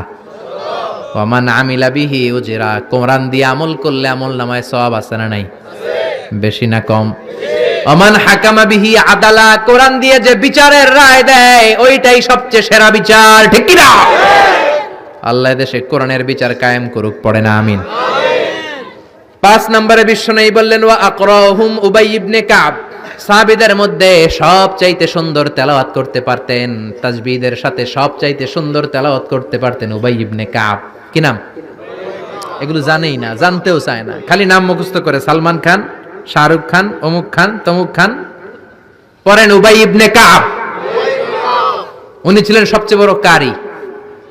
বিশ্বনবী কিন্তু তারাবির সালাত এইভাবে পড়তেন না, কিয়ামুল লাইল করতেন। রাতের সালাত সবসময় 8 রাকাতের বেশি বিশ্বনবীর ছিল না। ওমরে ফারুকের সময় উনি এই উবাই ইবনে কাবের নেতৃত্বে মসজিদে নববীতে 20 রাকাত তারাবি চালু করে দিলেন। সুবহানাল্লাহ বাড়িতেছে? কার নেতৃত্বে? উবাই ইবনে কাবের নেতৃত্বে। আর বললেন, নি'মাল বিদআতু হাযিহি, কত সুন্দর একটা বেদাত চালু করে দিলাম। উনাদের বেদাত চালু করার অথরিটি ছিল, কারণ তারাই ছিলেন দিনের ধারক এবং বাহক। চিল্লা এখন ঠিক কি না? কেমন করে উনি কোরআন পড়তেন? বিশ্বনবী একদিন উবাইকে বললেন, ও উবাই, ইন্নাল্লাহ আমারানি আন আকরা আলাইকা ইয়া উবাই, আল্লাহ আমাকে আদেশ করেছেন যেন আমি নবী নিজে তোমার কাছে যে কোরআন শোনাই। কল্পনা করতে পারেন? বিশ্বনবীর উপর কোরআন নাজিল হয়, আর বিশ্বনবীরে বলা হলো, আল্লাহ বিশ্বনবীরে বললেন, ও নবী আপনি উবাইয়ের কাছে যে কোরআন শোনাবেন। এই কথা শুনে উবাই সহ্য করতে পারে নাই, চিৎকার দিয়ে বলেন, নবী ইয়া সাম্মানি, আসলে কি আমার নামটা ধরে আল্লাহ বলছে যে আমার কাছে এসে কোরআন শোনাতে? বিশ্বনবী বললেন, বালা, হ্যাঁ তোমার নামটাই আল্লাহ ধরে বলেছে। উবাই চিৎকার দিয়ে কেঁদে কেঁদে বললেন, ও নবী এই কোন কথা আপনি আমার শোনালেন? আপনার উপর কোরআন নাজিল হয় আর আপনি এসে আমার কাছে কোরআন শোনাবেন। এটা ছিল বিশ্বনবীর অভ্যাস। সাহাবীদের কাছে উনি কোরআন শোনাতেন, আবার সাহাবীর কাছ থেকে নিজে শুনতেন। এজন্য বাবা ছেলের কাছে শোনাবেন, বলেন, ও ছেলে, ও আমার কলিজার টুকরা বাজান, দেখ তো আমি সূরা 3 তেলাওয়াত করি, আমারটা হয় কিনা। আবার ছেলেরে বলবেন, ও বাবা তুমি একটু সূরাতুদ দুহা তেলাওয়াত করে শোনাও। শান্তি আর কি লাগে? What do you mean by peace? What is the definition of peace? শান্তি কি? শান্তি হচ্ছে আপনিও কোরআন পড়বেন, ছেলেও পড়বে, বিবিও পড়বে, এটাই শান্তি, ঠিক কি না? বাবা ছেলেরে কোরআন শোনাবেন, ছেলে বাবারে কোরআন শোনাবা, স্বামী স্ত্রীরে শোনাবেন, স্ত্রী স্বামীরে শোনাবেন, শাশুড়ি বৌমারে শোনাবেন, বৌমা শাশুড়িরে শোনাবেন, তাহলে আর ঝগড়া হবে না, ঠিক কি না? বাবা যদি বলে 3 জন মিলে সূরা ইয়াসিন মুখস্থ শুরু করলেন, 2 দিন পর পর খোঁজ নেন, ও ছেলে, ওরে বাবা তোর কয় আয়াত মুখস্থ হইছে? আমার হইছে 20 আয়াত। ছেলে বলে, বাবা তোমার মাত্র 20 আয়াত, আমি তো মুখস্থ করে ফেলছি 30 আয়াত। ছেলেদের মেধা, বাচ্চাদের ব্রেন শার্প হয়, ঠিক কি না? বিবি বলবে, আমি রান্নার কারণে বেশি করতে পারি না, আমি করছি 7 আয়াত। আহা, এরকম ফ্যামিলি আমরা চাই কি চাই না? ফ্যামিলিটা যদি এরকম হয় আর কি লাগে, ঠিক কি না? এজন্য আকরাহুম লি উবাই, সাহাবীদের মধ্যে সবচাইতে চমৎকার কণ্ঠে কোরআন তেলাওয়াত করত উবাই ইবনে কাব। এইজন্য বেশি বেশি কোরআন তেলাওয়াতের দরকার আছে না নাই? একটা অক্ষর তেলাওয়াত করলে 10টা নেকি দিবে কে? 10টা করে নেকি। একটা করে আয়াত তেলাওয়াত করবেন, জান্নাতে আপনার বিল্ডিং কে 1 তলা লম্বা করে দিবে কে? পৃথিবীর কোন গ্রন্থের ব্যাপারে এরকম ঘোষণা আছে নাকি? শ্রীমদ ভগবত গীতা তেলাওয়াত করলে 1 অক্ষরে কয় নেকি? ওম নমো ভগবতী বাসুদেবায়। কয়টা সওয়াব হইছে? ওম শান্তি বললে কয় সওয়াব? কিন্তু বিসমিল্লাহির রহমানির রহিম বললে আমল নামায় সওয়াব আছে না নাই? পড়বেন পড়বেন। প্রতিদিন আমাদের সকাল শুরু হবে কোরআন দিয়ে, জোরে কোন ঠিক কিনা? 6 নম্বরে বিশ্বনবী বললেন, ওয়া আ'লামুহুম বিল হালালি ওয়াল হারামি মুআয ইবনে জাবাল। সাহাবীদের মধ্যে হালাল হারামের ব্যাপারে সবচাইতে স্পেশালিস্ট সাহাবী ছিল মুআয ইবনে জাবাল। আমরা এখন হালাল হারাম বাছি না, হালাল হারাম সব খাই। সুদ খাই, ঘুষ খাই, যৌতুক খাই, রাস্তার রডও খাই, মসজিদের টিন খাই, ত্রাণের গম খাই, ঠিক কিনা? আছে না নাই? সব খাই। এত ক্ষুধা, রড খাইয়া ফেলায়, সিমেন্টের বস্তা খাইয়া ফেলায়, ইটাও খাইয়া ফেলায়, কেমনে হজম করে আল্লাহই জানে। রাস্তার ইটা নাই, ত্রাণের মালামাল নাই, সব খাইয়া ফেলাইছে, আছে না নাই? আল্লাহ বলেন সবটা খাইস না, হালালটা খাইস। কোনটা খাইবেন? ইয়া আইয়ুহান নাসু কুলু মিম্মা ফিল আরদি হালালান তাইয়্যিবা। হারামটা খাওয়া যাবে না, হালালটা খাও। হালালে বরকত দিয়েছে কে? আল্লাহ। হালালে বরকত, হারামে বরকত নাই। আওয়াজ করে উত্তর দেন, গরু খাওয়া হালাল না হারাম? কুকুর খাওয়া হালাল না হারাম? আমরা সবাই বেশি বেশি গরু খাই নাকি কুকুর খাই? কি পরিমাণে যে কসাইয়ের দোকানে জবাই হয়, আর কোরবানির ঈদের সময় জবাই আছে না নাই? বিয়ের অনুষ্ঠানে আছে না নাই? হাজার হাজার গরু জবাই করি, কোরবানির সময় জবাই করি। বাংলাদেশের গরু দিয়ে হয় না, ইন্ডিয়া থেকে আনি। এত গরু খাই কিন্তু কুকুর একটাও খাই না। আর গাভী বছরে বাচ্চা দেয় কয়টা? কুত্তা দেয় কয়টা? 7টা 8টা 10টা। কোনো জন্ম নিয়ন্ত্রণ তো নাই, দেদারসে দিতেছে। তো গরু আমরা খাই, কুকুর খাই না। গরু বাচ্চা দেয় কম, কুকুর বাচ্চা দেয় বেশি। তারপরেও বাংলাদেশের 56,000 বর্গ মাইলের ভিতরে গরু বেশি না কুকুর বেশি? এত গরু খাইলেন তারপরেও গরু বেশি, কারণ গরু হালাল। হালালে বরকত দিয়েছে কে? আল্লাহ। কুকুর হারাম, কোনো বরকত নাই। রাস্তাঘাটে হাইওয়েতে কুত্তা পরে মরে থাকে, হাইওয়েতে কোনোদিন গরু ময়রা ভেটকে রয়েছে দেখছেন? হালাল, খালি বরকত। আল্লাহু আকবার। এজন্য হালাল খাবেন, হালাল পড়বেন। ইউর ফুড শুড বি হালাল, ইউর ড্রিঙ্কস শুড বি হালাল, your dress up should be হালাল, ইউর এন্টারটেইনমেন্ট শুড বি হালাল। চিল্লা এখন ঠিক কিনা? সব আপনার হালাল হতে হবে, কারণ ইন্নাল্লাহা তাইয়্যিব লা ইয়াকবালু ইল্লা তাইয়্যিবা। আল্লাহ নিজে পবিত্র, পবিত্র ছাড়া কিছু আল্লাহ কবুল করে না। হালাল খাওয়ার পরে যে দেহটা আপনি বানালেন, ওই দেহটারে জাহান্নামে ঢুকাবে কে? হারাম দিয়ে আপনি যত দান খয়রাত করেন কবুল হবে? হারাম টাকা দিয়ে যাকাত দিলে কবুল হবে না, মাদ্রাসা বানালে কবুল হবে না। হারাম টাকা দিয়ে, ঘুষের টাকা দিয়ে অনেকে প্রতি বছর হজ করে হাজি টাইটেল লাগায়। আপনি হাজি লাগাতে পারেন, মাগার কবুল হবে? কারণ আল্লাহর নীতি তো একটা, ইন্নাল্লাহা তাইয়্যিব লা ইয়াকবালু ইল্লা তাইয়্যিবা। এক লোক কাবার চারপাশে ইয়া রব, ইয়া রব, বুখারীর বর্ণনা, অনেক লম্বা, আমি শর্ট করে বলছি। ইয়া রব বলে কাঁদে।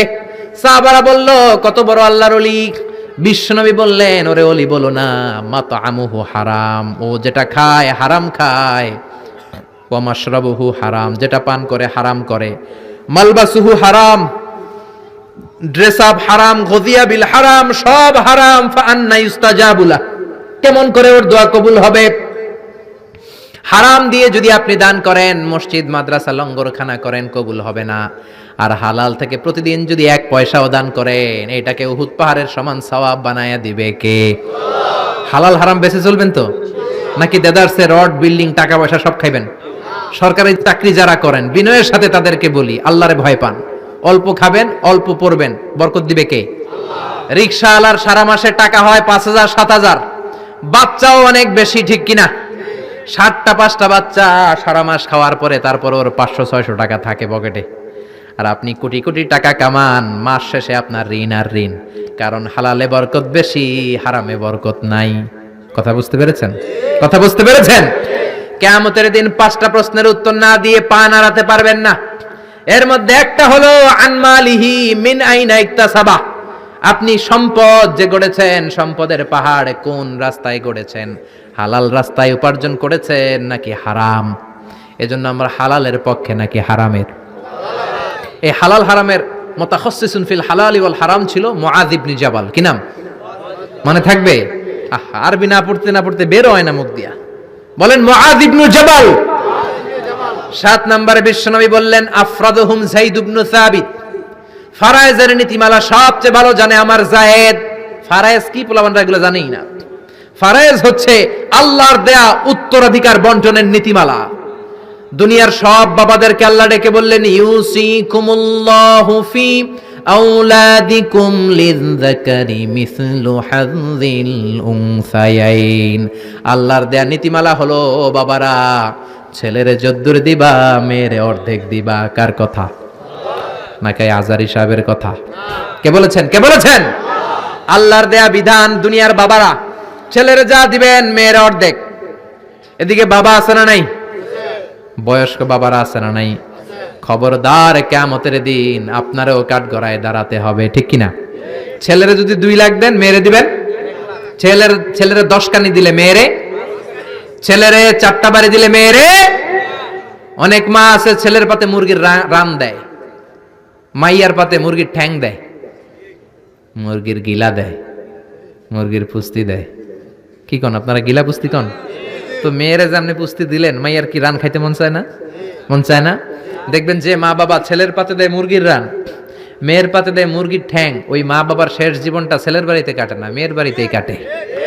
ঠিক কি না?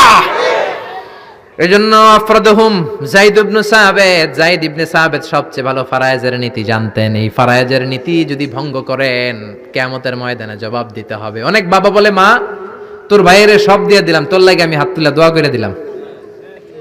তো দোয়া তো আপনি করবেনই, যে যেটা পাওয়ার অধিকারী তারে ওইটা আগে দিবেন, তারপরে দোয়া। ঠিক কি না? সব শেষে বিশ্বনবী বললেন, ইন্না লিকুল্লি উম্মাতিন আমিন ওয়া আমিনু হাযিহিল উম্মাহ আবু উবাইদা ইবনুল জাররাহ। সব জাতির মধ্যে বিশ্বস্ত একজন থাকে, আমার সাহাবীদের মধ্যে সবচাইতে বিশ্বস্ত সাহাবী আবু উবাইদা ইবনুল জাররাহ। এটার নাম নিতে অনেকের দাঁত ভেঙে যাবে। আবু উবাইদা ইবনুল জাররাহ। আরবি পড়ে না তো, কোরআন পড়ার সময় নাই, খালি দুনিয়া কে মজা লে লো, দুনিয়া তোমারি হ্যায়। বিশ্বনবী বললেন, আবু উবাইদা সবচেয়ে আমিন সাহাবী, নিরাপদ সাহাবী, the most trustworthy personality among my companions. আমার সাহাবাদের মধ্য থেকে সবচাইতে বিশ্বস্ত আবু উবাইদা। কিছু লোক আছে জান যাবে প্রাণ যাবে কিন্তু আমানতের খেয়ানত করবে না, আছে না নাই? এই জন্য বিশ্বনবী ছিলেন আমানতের জন্য সেরা। সবাই বিশ্বনবীরে ডাকতো আমিন। আমিনের সাথে আলিফ লাম লাগান হয়ে যায় কি? আল আমিন, আস-সাদিক আল আমিন। সবাই বিশ্বনবীর কাছে জমা রাখতো টাকা পয়সা। এক লোক তায়েফে যাবে দল করে আবু জাহেলের, যাওয়ার আগে স্বর্ণের বাক্স এনে বলে, আব্দুল্লাহর বেটা মুহাম্মদ, কয়েক সপ্তাহের জন্য তায়েফে যাব, স্বর্ণের বাক্সটা তোমার কাছে রাখি। বিশ্বনবী বললেন, তুমি না আবু জাহেলের পার্টি করো, ওর কাছে রাখো। ও কয় না, আবু জাহেলের পার্টি করি ঠিক, কিন্তু জমা রাখা যাবে না। আবু জাহেলের কাছে যদি স্বর্ণের বাক্স দিয়া যায়, আইসা দেখবো স্বর্ণ নাই, স্বর্ণের বাক্স নাই। জোরে কোন ঠিক কিনা? এরকম নেতা আছে না নাই? অনেকে নেতার দল করে কিন্তু নেতা পাইলে সব খায়। ভালো নেতাও আছে, অনেক ভালো চেয়ারম্যান, ভালো এমপি আছে। আপনাদের এলাকায় নিশ্চয়ই এরকম ভালো ভালো চেয়ারম্যান আছে, এমপি আছে, যাদের কারণে এই দেশের উন্নয়ন এখনো হচ্ছে। চিল্লা এখন ঠিক কিনা? এই জন্য আমানতের খেয়ানত করা যাবে না। আল্লাহ বললেন, ওয়াল্লাযীনা হুম লিআমানাতিহিম ওয়া আহাদিহিম রাউন।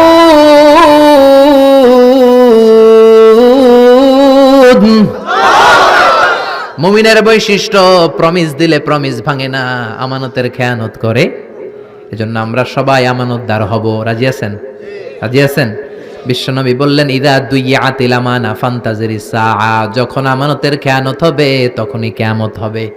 সাহাবারা বললেন, আমানতের খেয়ানত কেমনে হয়? বিশ্বনবী বললেন, ইদা উসিদাল আমরু ইলা গায়রি আহলিহি ফান্তাজিরিস সাআ। যেই লোক যেই চেয়ারে বসার যোগ্য নয়, ওই লোক ওই চেয়ারে বসলে তখনই কিয়ামত হয়ে যাবে। এখন যেই লোক যেই চেয়ারে বসার যোগ্য না, ওই লোক চেয়ারে বসে যায়, এরকম আছে না নাই? আপনাদের এই এলাকায় নাই, কিন্তু বাংলাদেশ ব্যাপী এটাই বেশি। প্রিন্সিপাল হওয়ার যোগ্যতা নাই, ঘুষ দিয়ে প্রিন্সিপাল হয়, আছে না নাই? বিসিএস ক্যাডার হয়, এক বাক্য ইংরেজি কইতে পারে না। আমাদের দেশের মন্ত্রীরা যখন বিদেশি ডেলিগেটদের সাথে কথা বলে, তখন বোঝা যায় মাশাআল্লাহ কি সুন্দর ইংলিশ। লেখাপড়া করা লাগে নাই তো, এক ফোনে চাকরি হয়ে গেছে। ঠিক কিনা? ইমাম হওয়ার যোগ্যতা নাই, ইমাম হয়, আছে না নাই? শোলাকিয়ার ময়দান আছে না নাই? কোন জায়গায়? ইমাম সাহেব আছে না নাই? ক্যামেরা ম্যান আসছে 20 জন, মুসল্লি আসছে 8 জন। ঠিক কিনা? আহা, চেয়ারম্যান হওয়ার যোগ্যতা রাখে না, চেয়ারম্যান হয়। এমপি হওয়ার যোগ্যতা রাখে না, এমপি হয়। বক্তা হওয়ার যোগ্যতা রাখে না, প্রধান বক্তা। বাতিলের আতঙ্ক, আছে না নাই? এগুলো সব কিয়ামতের আলামত। এজন্য আমার প্রাণের ভাইয়েরা, আল্লাহ বললেন, মুহাম্মাদুর রাসূলুল্লাহি ওয়াল্লাযীনা মাআহু আশিদ্দাউ আলাল কুফফারি রুহামাউ বাইনাহুম। মুহাম্মদ হলো আল্লাহর রাসূল, আর তার সাহাবারা নিজেরা পুষ্পকোমল, কাফেরদের ব্যাপারে বজ্র কঠোর। সাহাবীদের মধ্যে আবু বকর সবচেয়ে কোমল হৃদয়ের, সাহাবীদের মধ্যে সবচেয়ে কঠোর ছিলেন সাইয়েদনা ওমর, সবচেয়ে বেশি লজ্জাশীল ছিল উসমান। আল্লাহ তুমি আমাদের লজ্জাশীলতা বাড়িয়ে দাও। কোরআন দিয়ে ফয়সালা করত সাইয়েদনা আলী, কোরআন দিয়ে এই বাংলাদেশে তুমি ফয়সালার সিস্টেম চালু করে দাও। সবচেয়ে ভালো কারি ছিলেন উবাই ইবনে কাব। আমাদের তেলাওয়াতকে তুমি সহি শুদ্ধ করে দাও। হালাল হারাম সবচেয়ে স্পেশালিস্ট ছিলেন মুআজ ইবনে জাবাল। তুমি আমাদেরকে হালাল হারাম বেছে চলার তৌফিক দাও। ফারায়েজের জ্ঞানে সবচেয়ে জ্ঞানী ছিল, পণ্ডিত ছিল যায়েদ ইবনে সাবিত। এই ফারায়েজ অনুযায়ী ছেলে মেয়েদেরকে বন্টনের তৌফিক দাও। সবচেয়ে বেশি আমানতদার সাহাবী ছিলেন আবু উবাইদা ইবনুল জাররাহ। আমরা যেন আমানতের খেয়ানত না করি, তুমি তৌফিক দাও। আরো জোরে পড়েন আমিন। আল্লাহ তাআলা আমাদের সবাইকে কথাগুলো বুঝার ও আমল করার তৌফিক দান করুক। আমরা পড়ি আমিন। এই যে শীতের সিজনে এত মাহফিল হয়, শুধু শুনলেন আর এসে স্লোগান দিলেন, লাভটা হইল কি? আমল করতে হবে জীবন পরিবর্তনের জন্য, আখিরাতটাকে সুন্দর করার জন্য, তাহলেই কামিয়াবি। ঠিক কি না? আল্লাহ আমাদের সবাইকে সহি সমঝ দান করুক। যা বলেছি কোরআন সুন্নাহর আলোকে বলেছি, বানিয়ে বলি নাই। তারপরেও আমার মনের অজান্তে কোনো মিস ইনফরমেশন যদি মুখ ফসকে বের হয়ে যায়, আল্লাহ যেন স্মৃতিপট থেকে মুছে দেয়। সত্য সুন্দর হকের পক্ষে যা বললাম তার সবগুলো যেন আল্লাহ আগে আমারে আমলের তৌফিক দান করে, আপনাদেরকে আমলের তৌফিক দান করে। আমরা পড়ি আমিন। আপনারা সবাই ভালো থাকবেন, সুস্থ থাকবেন, কোরআনের সাথে থাকবেন। যারা আমাকে ইনভাইট করেছে তাদের সবাইকে অন্তরের অন্তঃস্থল থেকে শুভেচ্ছা। যারা এসেছেন তাদেরকে